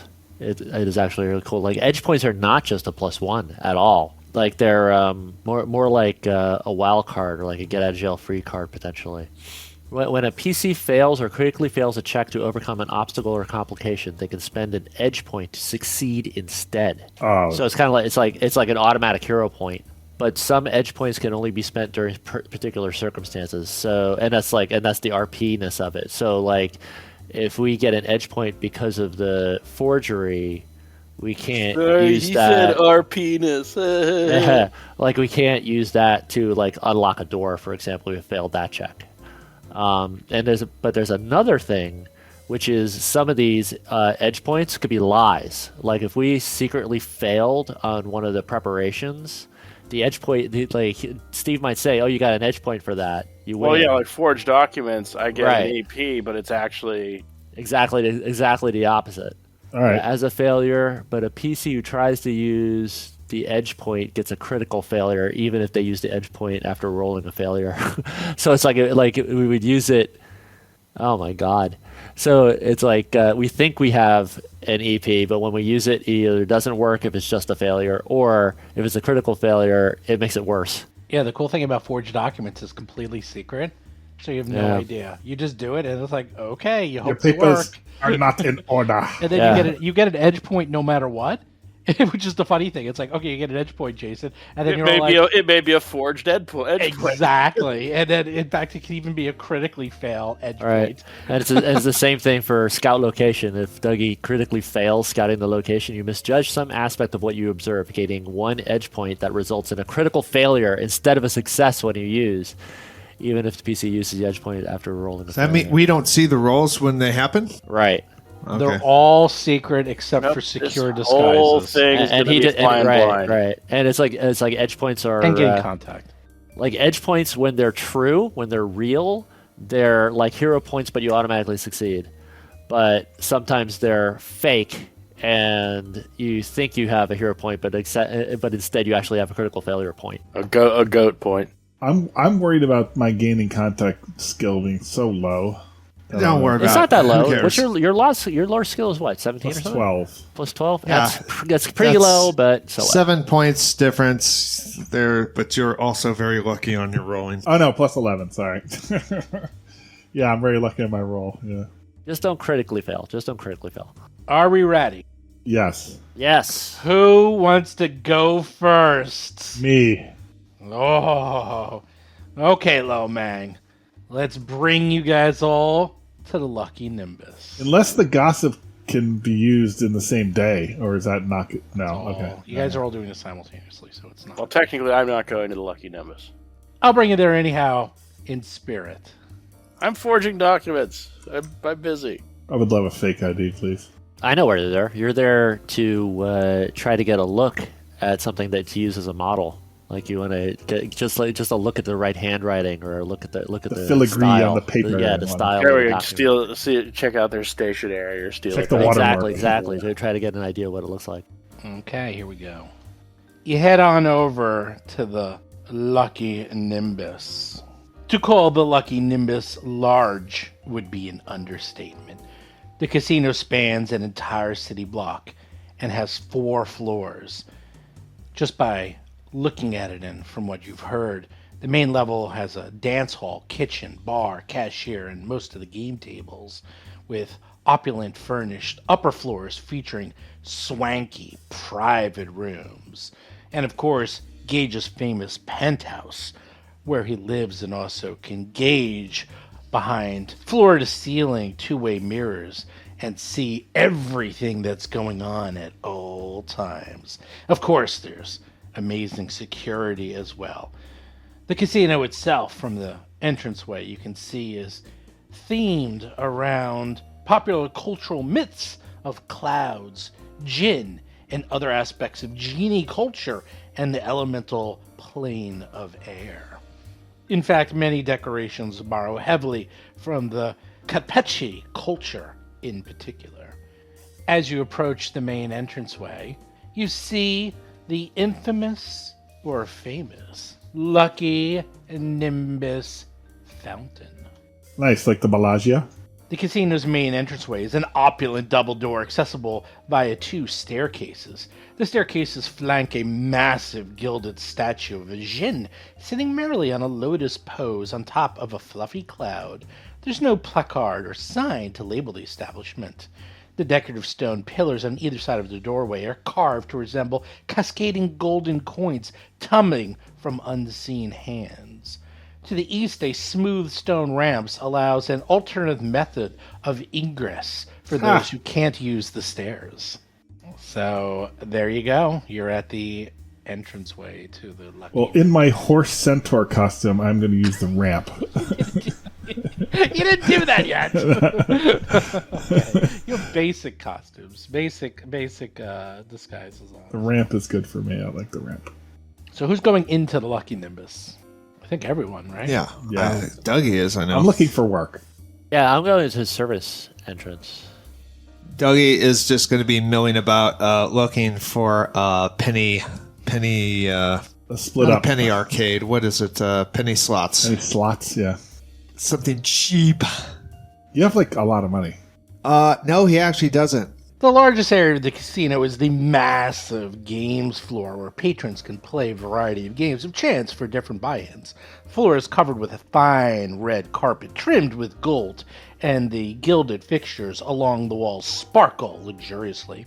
The center of the vast hall features an impressively large fountain display that features a djinn statue, decidedly less jovial than the one out front, sitting on top of a bloom of conjured silver clouds that sprinkle rain down into the surrounding basin. At this time of day, the floor is bustling with dozens of patrons having a good time, and a few depressing souls over at the bar area.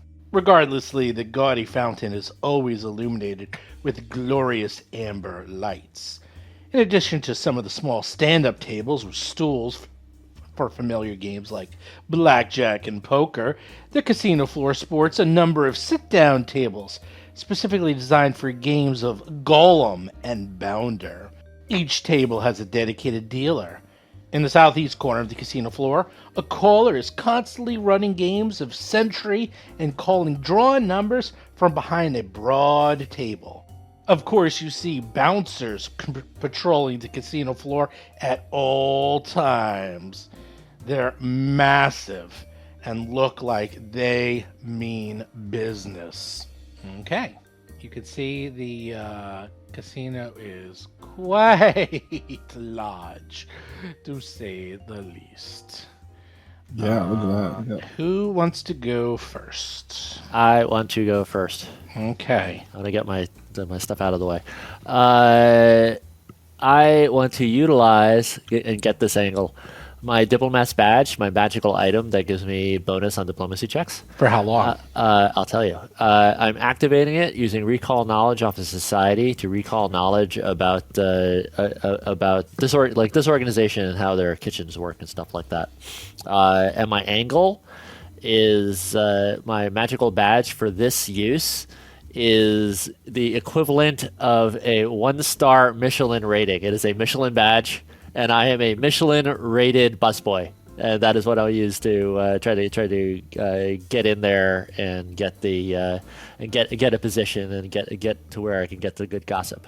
Okay. Well, the diplomat's badge automatic. You already get a +1. Yeah, you don't activate it or anything. No, but I do activate it, and if I that make it, will only work on a recall knowledge.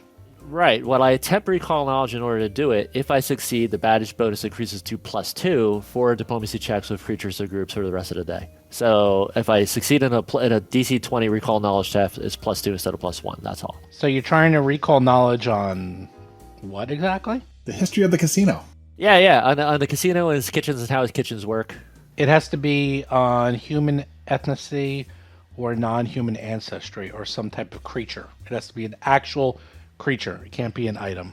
Oh, I'm not using it to recall. I'm using it just to activate the +2 on the badge. That's all I'm doing. I'm just trying to, it's a flat DC No, that's 20. not true.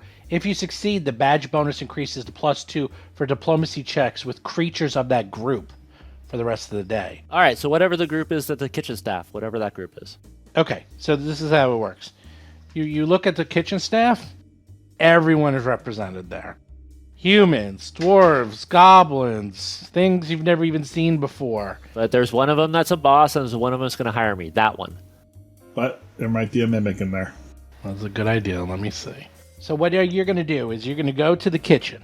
You're going to try to pick out the chef, because that's the boss. The chef is the boss. The Sure. chef de cuisine. And yes. then you want to try to recall knowledge on whatever ethnicity the chef is, so you can get a +2 when you try to convince them to hire you for the Instead of a +1, right. I'm doing all of this to get an additional 1 + 1. Yes, that's right. You got it. So you look around and you pop your head into the kitchen. Let's see what the kitchen is like, shall we? The atmosphere within the incredibly spacious Lucky Nimbus kitchen is nearly always suffused with frantic and angry energy.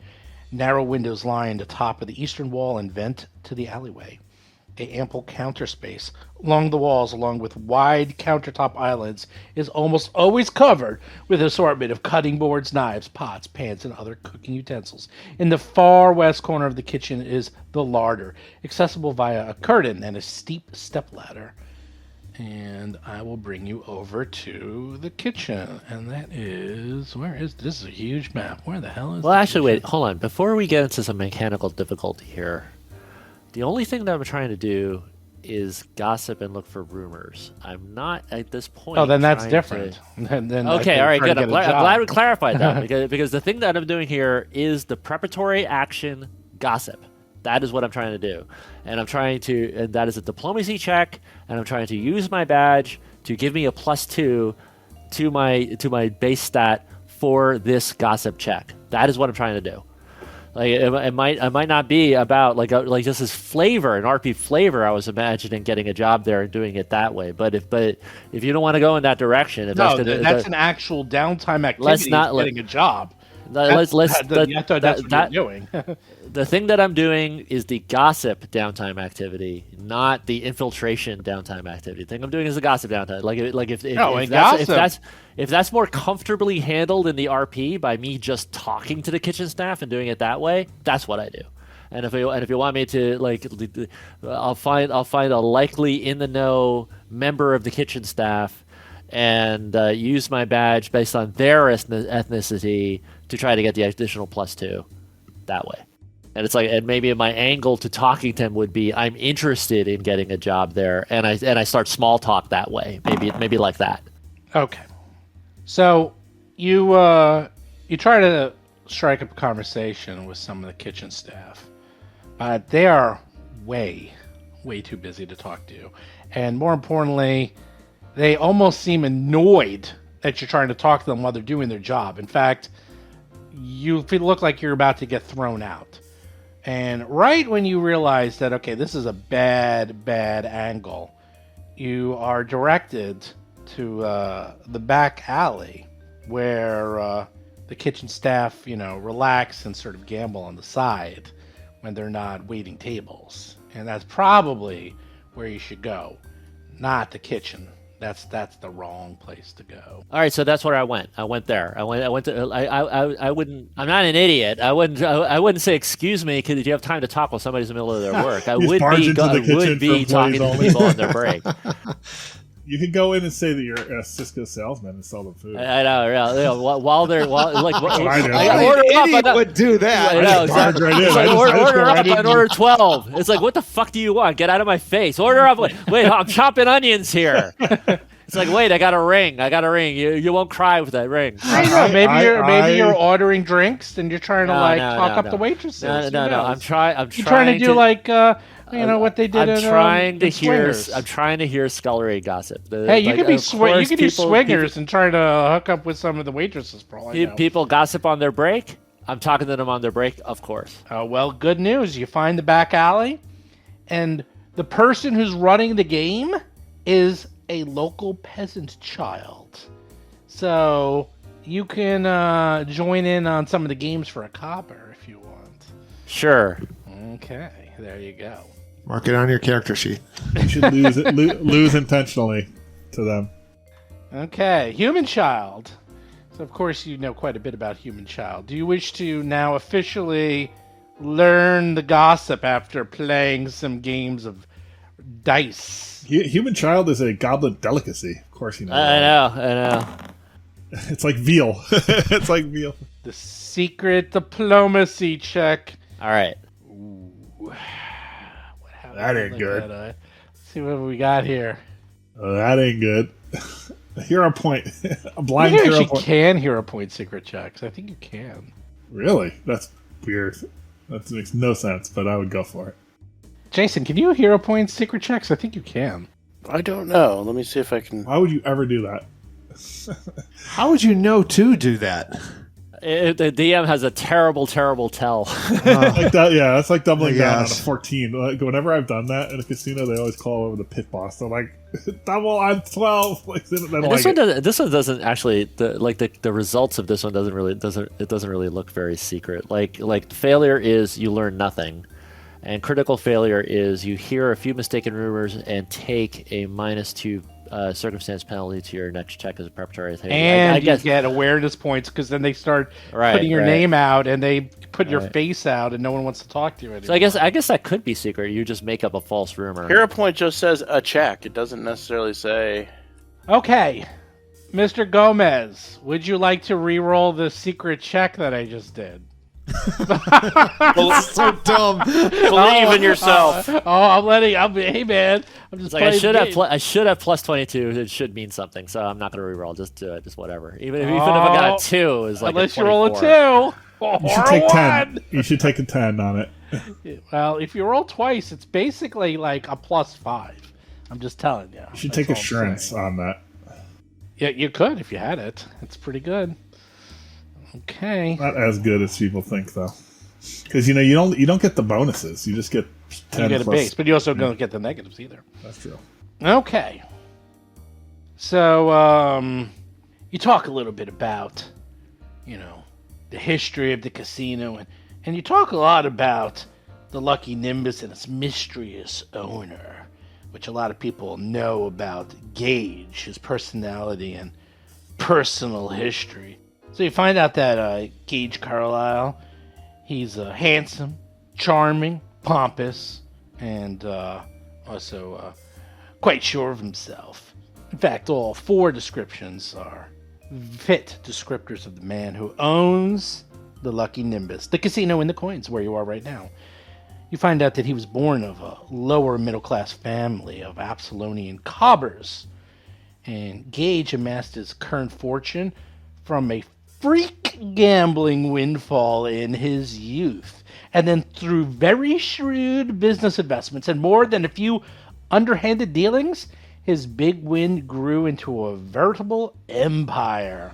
You also find out that he changed his name from Carverock to the more genteel signing Carlisle to integrate himself with the upper class. And you're finding out all this gossip from everyone because this isn't exactly common knowledge to know this. You also find that, he tried to integrate himself with the upper class, but it was really hard. He couldn't actually get in because they were closing themselves off to him. So instead, what he decided to do is, well, gain friendship through owning a casino, because there's no better way than getting into the upper class and the most powerful pockets is to own an establishment like a casino. Gage is now in his early 50s, and he's got a unbelievable thirst for social power. And although in his youth it was rumored that he used to make deals with suspected criminals, he doesn't do that anymore. In fact, he's so powerful and knows so many people in high places, he doesn't need to. He just uses all of his connections with the right nobles or merchants or people in the true upper class to find or get whatever he wants. He actually has a wife, although he rarely sees her from what has been rumored. And they have no children as of yet, as his main passion is his casino. His wife's name is Isabella Carlyle. You also find out that Gage follows a fairly predictable routine most days. On the casino floor, you find out that he hobnobs with the high rollers and occasionally requests a status report from his senior guards. As Gage also lives in the building, he usually has all of his meals delivered to his room, and he usually retires for the night at around 2 a.m. and comes back downstairs around noon or so.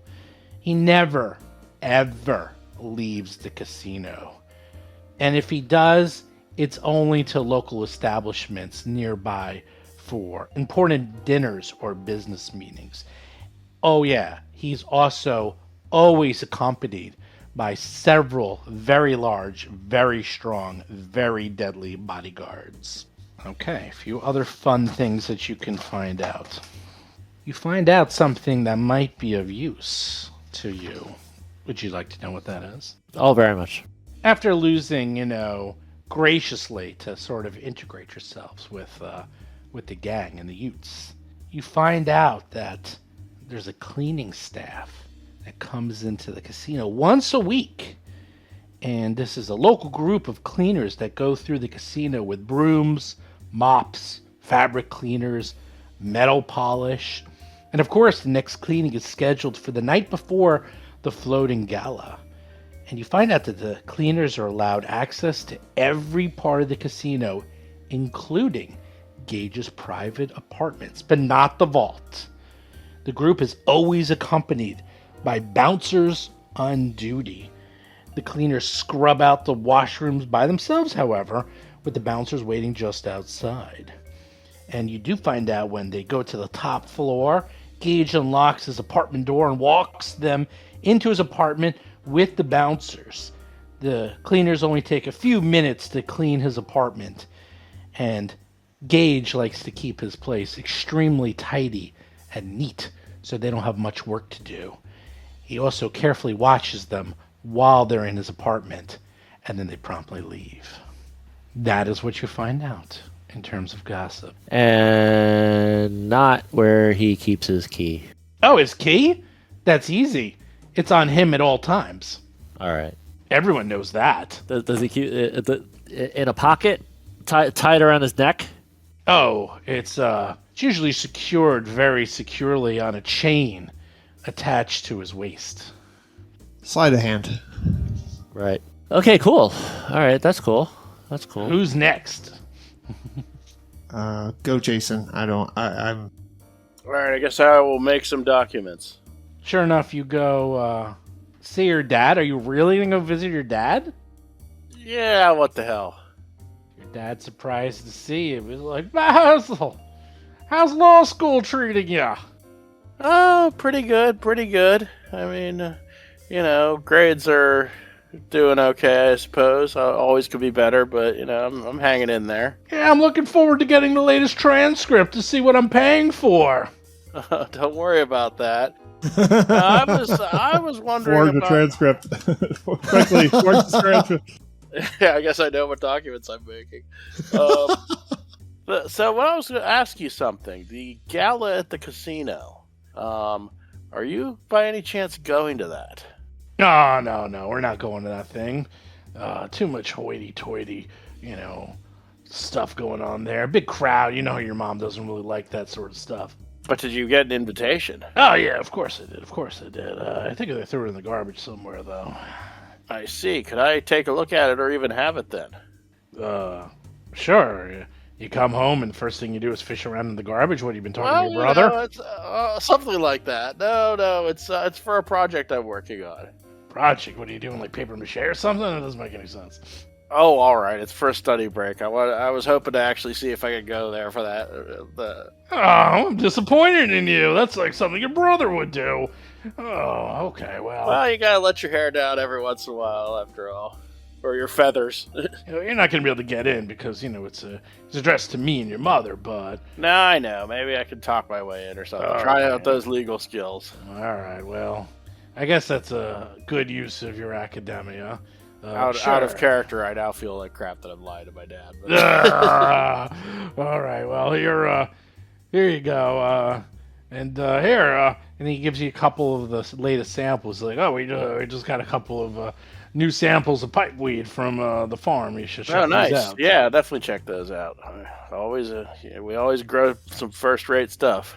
All right, well, make sure you say hi to your mom, and you're going to, of course, have to stay for dinner. You know that, right? Yeah, I will. All right. Okay, you can, let's see. So, you're going to forge invitations and false identities for everyone into the party. Is that what you're doing? Yep. And that is a society check. Let's see what he gets. Do you wish to re-roll this? This is the best question. Well, is my hero point going to go away? Yeah. I mean, you lose them after tonight's session, so yeah. It makes no sense to re-roll it at all. I'm not going to bother. Right? Keep am I the roll. wrong? Does that seem... Keep It the does. roll. It's like you could have this roll that you don't know what it is for free, or you could pay to have a roll that you don't know what it is. Believe in yourself. I will believe in myself and keep the roll. Hey, guess what you get? Documents. Oh, you get a documents and an EP! Yay! Of course, we have no idea if the EP is real or not. I was but going to that's remind all you not to use crayon, which luckily you knew that already. Okay, so forged documents. They look pretty good. You can't tell. You think you did a good job. I guess we're going to find out. 1 EP. And let's see, real, fake, or really fake? I guess we'll find out later. What does your mom normally serve for dinner? What's your favorite meal, Basil? Gawk. Live gawk. I don't know. Are we birds that eat worms, or are we actually like humanoid and eat real food? We'll compromise and say salmon. Basil's a salmon guy. Salmon, there you go. Salmon with a little bit of birdseed crust. There you go. Actually, some birds like fish for... Oh, a lot of birds like fish. That's very common. Who's next? I guess I'll go. Let's see. Okay. Scouting. Location. Dougie is going to just he's going to play the table, see the and I don't know how do I describe physically where I'm going? I mean, Nope. it doesn't I'm gonna seem go like through. I know where I am. I'm going to show you where you are. I'm going right. to give you a tour of the casino as we scout. So, as you can see here, this is the casino floor, and this is where all the tables are. Okay? If you go over to the east, this is where we are now, you can see this is the bar, where liquor is poured liberally at both the Lucky Nimbus broad mahogany bars. And patrons are free to sit on a bar stool or take their drinks to the casino floor. Tables throughout the bar area seat diners who have ordered meals from the kitchen. And when they have a spare moment, the kitchen staff clears the square tables of empty mugs and occasionally sweep the casino floor to pick up the stray trash and used drinkware. You look around and sure enough, there's tons of beverages, from basic to very advanced and expensive wines and spirits.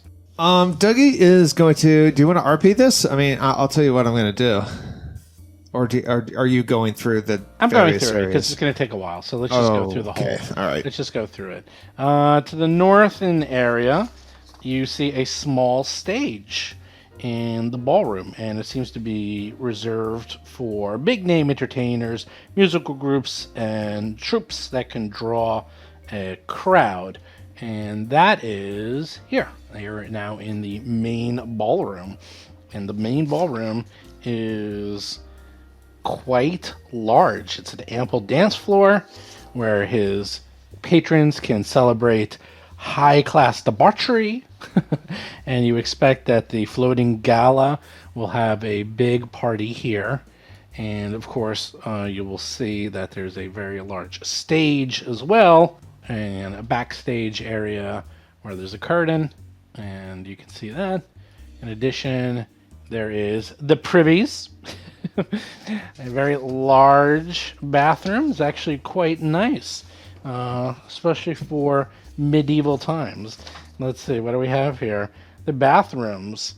There's identical garden robes, and each garden robe contains 6 partitioned toilets. And you can see they're actually quite nice. There's actual hand pumps for clean water in the center for you to wash your hands. So that is off the main ballroom area. You can see that back here in the lower right-hand corner of the ballroom probably is a storage area or something where they store materials for the stage. You see stairway going up, and that will go to the VIP lounge, and you actually see 2 stairways going upstairs to the VIP lounge. So you see where that is. All right. Let's see. This is actually a very interesting technology. In front of you, you see what's called the flying chair. And this is a flying chair that's situated around the casino. And this allows the head of security, who, well, I'm going to show you what he looks like. He's a dwarf with a gigantic, massive warhammer. Oh, dear. But he lost the use of his legs. And, well, there's a lot of rumors how that happened, whether it was a war, conflict, a fight with the dragon, something like that. But he is bound to a permanent wheelchair, and they have this cool device called a flying chair. They're situated around the casino that allow people to move around the casino with ease if they are disabled. And this is actually specifically designed for the head of security as well. Is that who he is? Yes. Okay, all right. Security. All right. And that's this little contraption right in front of you. And you can see this is actually situated kind of throughout. But this is basically it's an elevator. So it allows you to go up and down the various floors without having to use the staircase. Right. Let's see, back here in the left-hand side is the cashier. There's up to 8 cashier that occupy the 2 booths here, where casino patrons can exchange their cash for tokens or vice versa. Changing cash for tokens is free, but changing tokens to cash, there's a 1% fee. So there you go. Let's see, you can see the Lucas Nimbus Casino game tokens are made of light blue cobalt, alloy ringed in silver, and they are very well known to be impossible to counterfeit. You can also see there's bouncers in this area at all times. And you can also see that there's another one of these flying chairs right behind the bouncing area. Do they go just up and down, or do they go all around? They go up and down.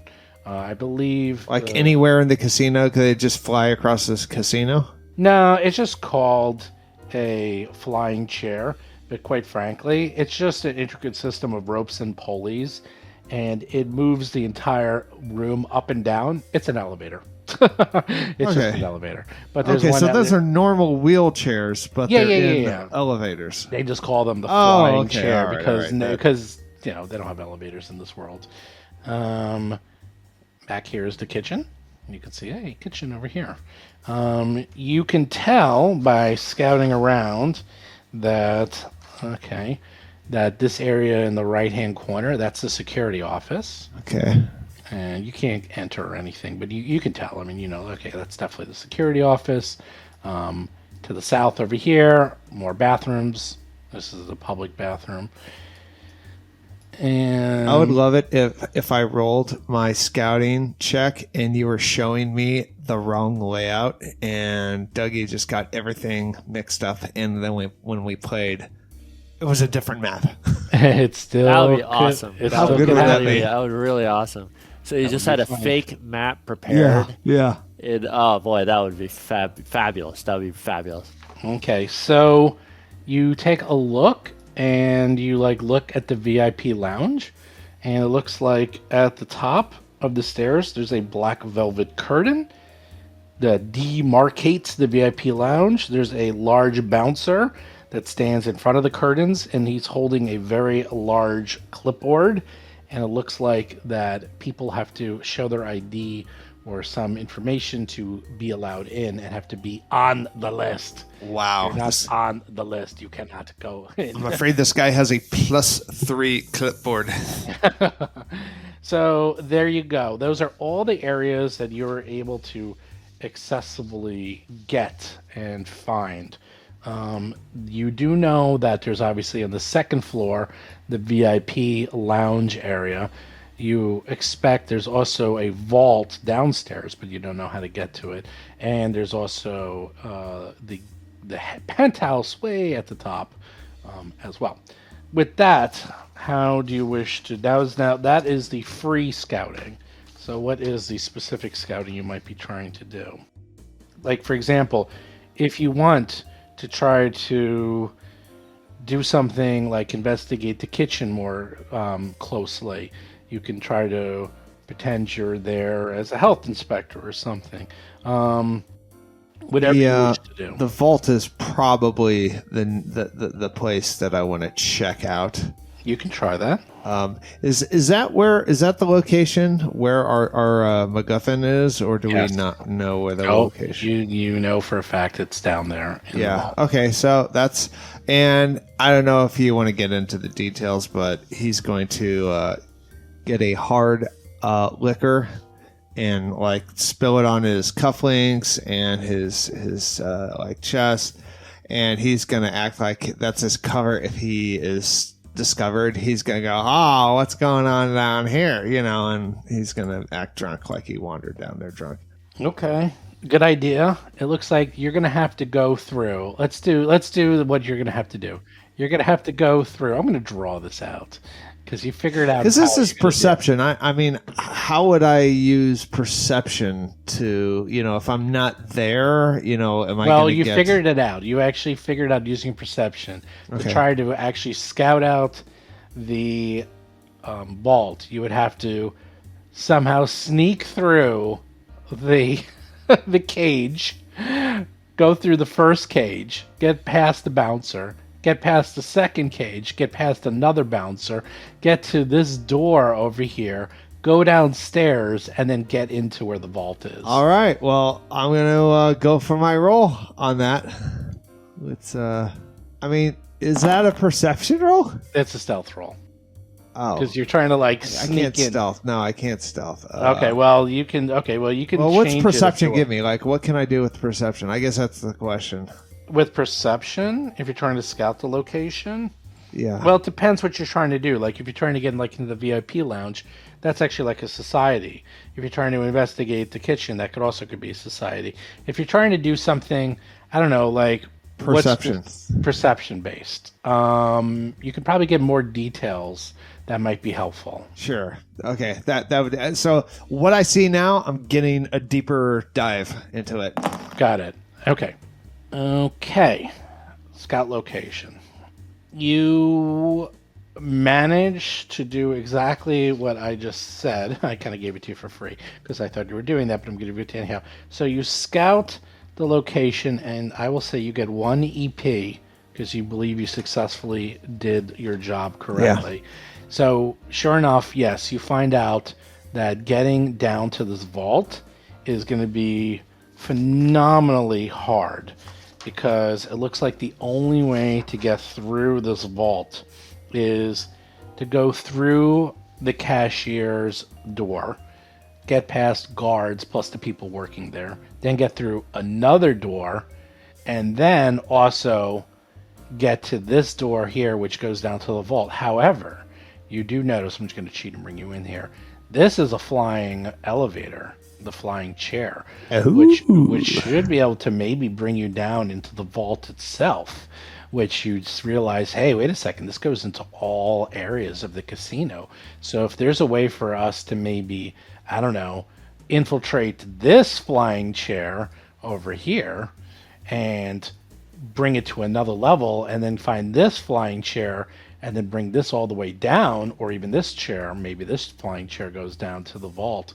Maybe that's the second way in. Although you do not believe that the flying chair on the east, you believe this one will only go to the first 4 floors. The flying chair in the vault area, in the pit area, in the cage area, will go down into the basement. And I see 2 flying chairs only? Yes, you only see 2 flying chairs. So what are these round things? There's round things on the map. Those are bouncers. These gold round things? Yeah, those are the bouncers. Yep.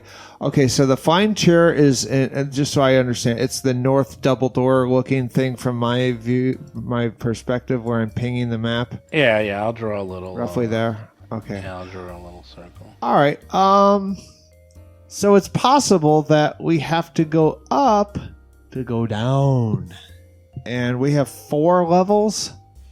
Well, it's really 3 levels. They say it's 3 levels because it's the VIP lounge is level 2, Gage's penthouse is level 3, and the vault is the basement, which is level 4. So it's really basement plus 3 levels. They kind of I'm untrained in society, so they will not get me. They will not let me up the stairs. Who's bringing up the rear with the gear? Me. Low Mag. What are you going to try to do? All right. Well, I'm going to try and use my warfare knowledge and lore to talk shop with one of the bouncers and try to get a contact and possibly look into joining them, seeing if they're hiring. Okay, here we go. Warfare lore, no less. Do you wish to re-roll? I do wish to re-roll. Oh, that was a mistake. I'm going to tell you right now, you rolled a natural 20. Here we go. Really? Oh, great. Oh. Should have kept the original. See, I'm never going to do that again. It's the dumbest thing ever. That was a stupid idea. It's so funny. You never roll natural 20, and the one time you do it in secret, and you don't even know. Anyhow. Of course. Of course you do. Let's see. Gain contact. I'm going to choose to believe that Steve is lying and that you actually rolled a 1. Oh, wait. Hold on a second. I'm so. Totally going to redo this. You get a do-over. Gain good. contact is not secret. You get to roll it. Oh, cool. All right. That's even better. All right. Good. All right. Hold on. I wasn't lying, Seth, by the way. Yeah, I know, but I choose to believe that. Me too. It's too It's too heartbreaking. Yeah. What was it? It was like once upon a time. It was once upon a time in Here we go. the gangster one. 27. Oh, That's pretty good. I mean, I only get a plus 11, so I'm keeping that. Fine. Are you keeping that? 27.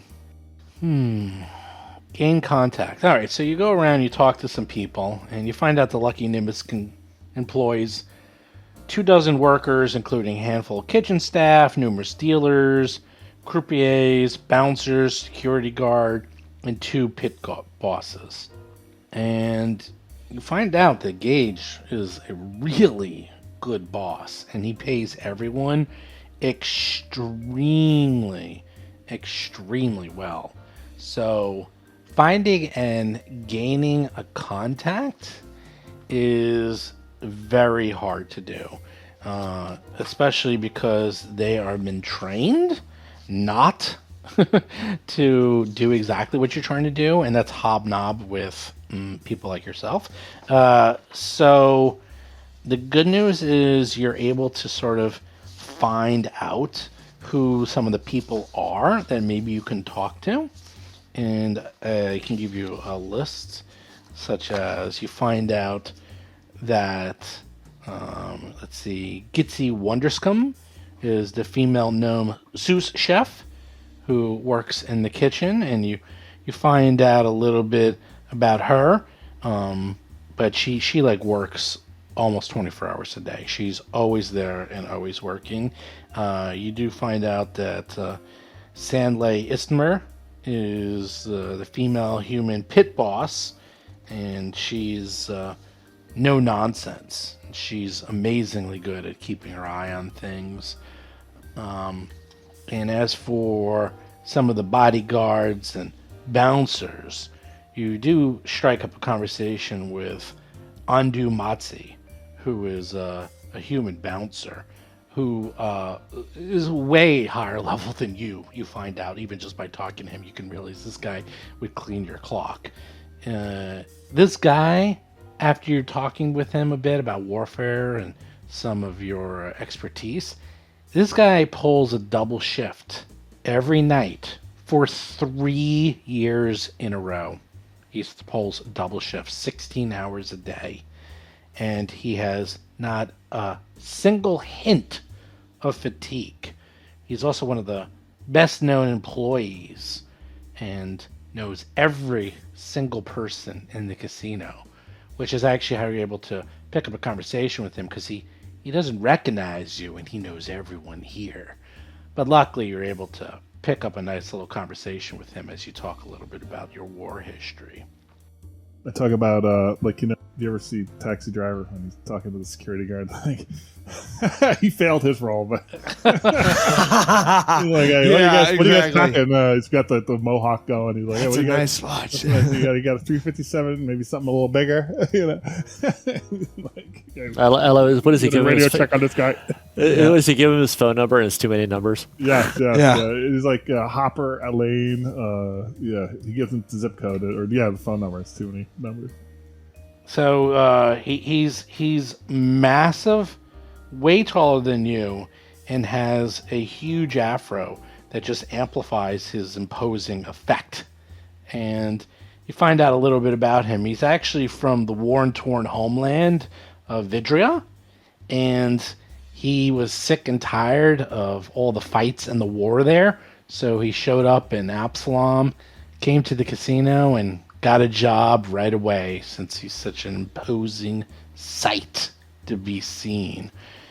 And he's been working pretty much double shifts ever since. Well, being that I'm an orc, I know about the trials of war, and I find myself down on my luck right now. I came to the city, spent all my money at the freaking festival, and now I need a job. I'll take anything. Security, day shift, night shift, anytime, anywhere. I'll tell you what. Come back tomorrow. I'll see what I can do for you.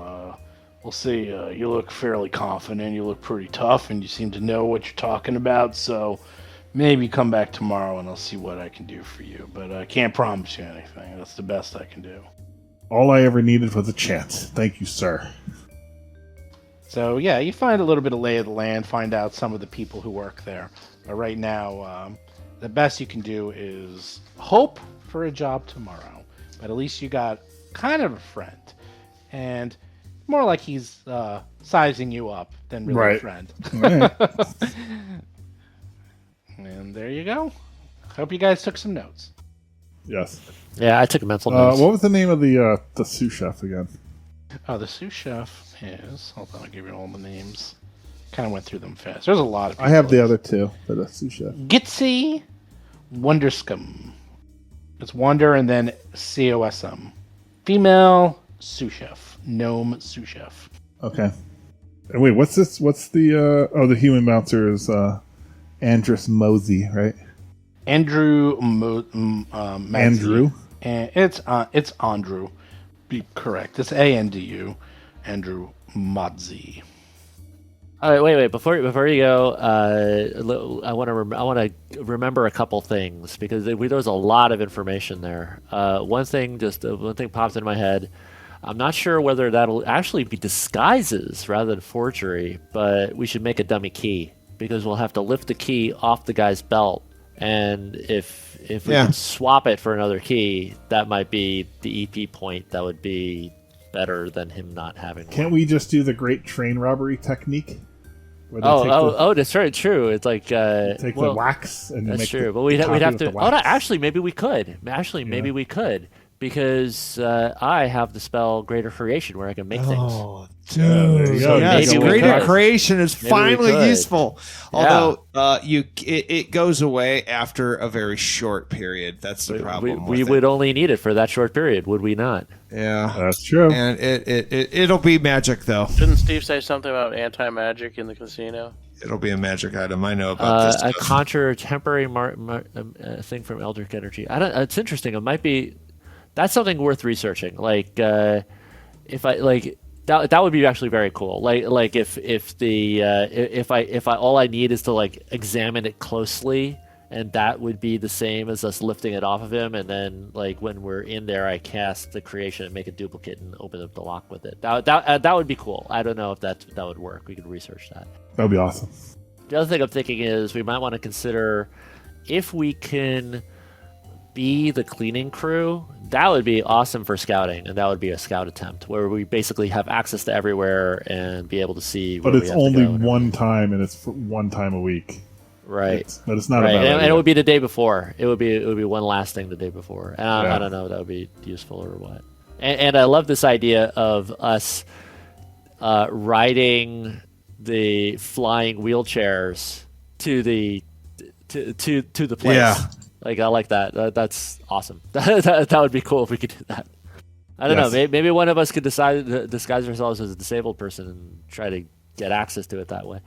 As a centaur, I need that because I can't use the stairs proper. All right, yeah. I just wanted to get that. I just wanted to get that out of my head, so maybe one of us will remember it next time because I don't know if I will. Oh, that's something else that that Dougie notices. People are allowed to use the flying chairs, not just the establishment and not just the chief of security. They are, of course, escorted into the flying chair by security, but it looks like regular people are allowed to use it. Sounds cool. Yes, thank you. Good night. All right, fellas. See you later. And night to Patreons. Yep.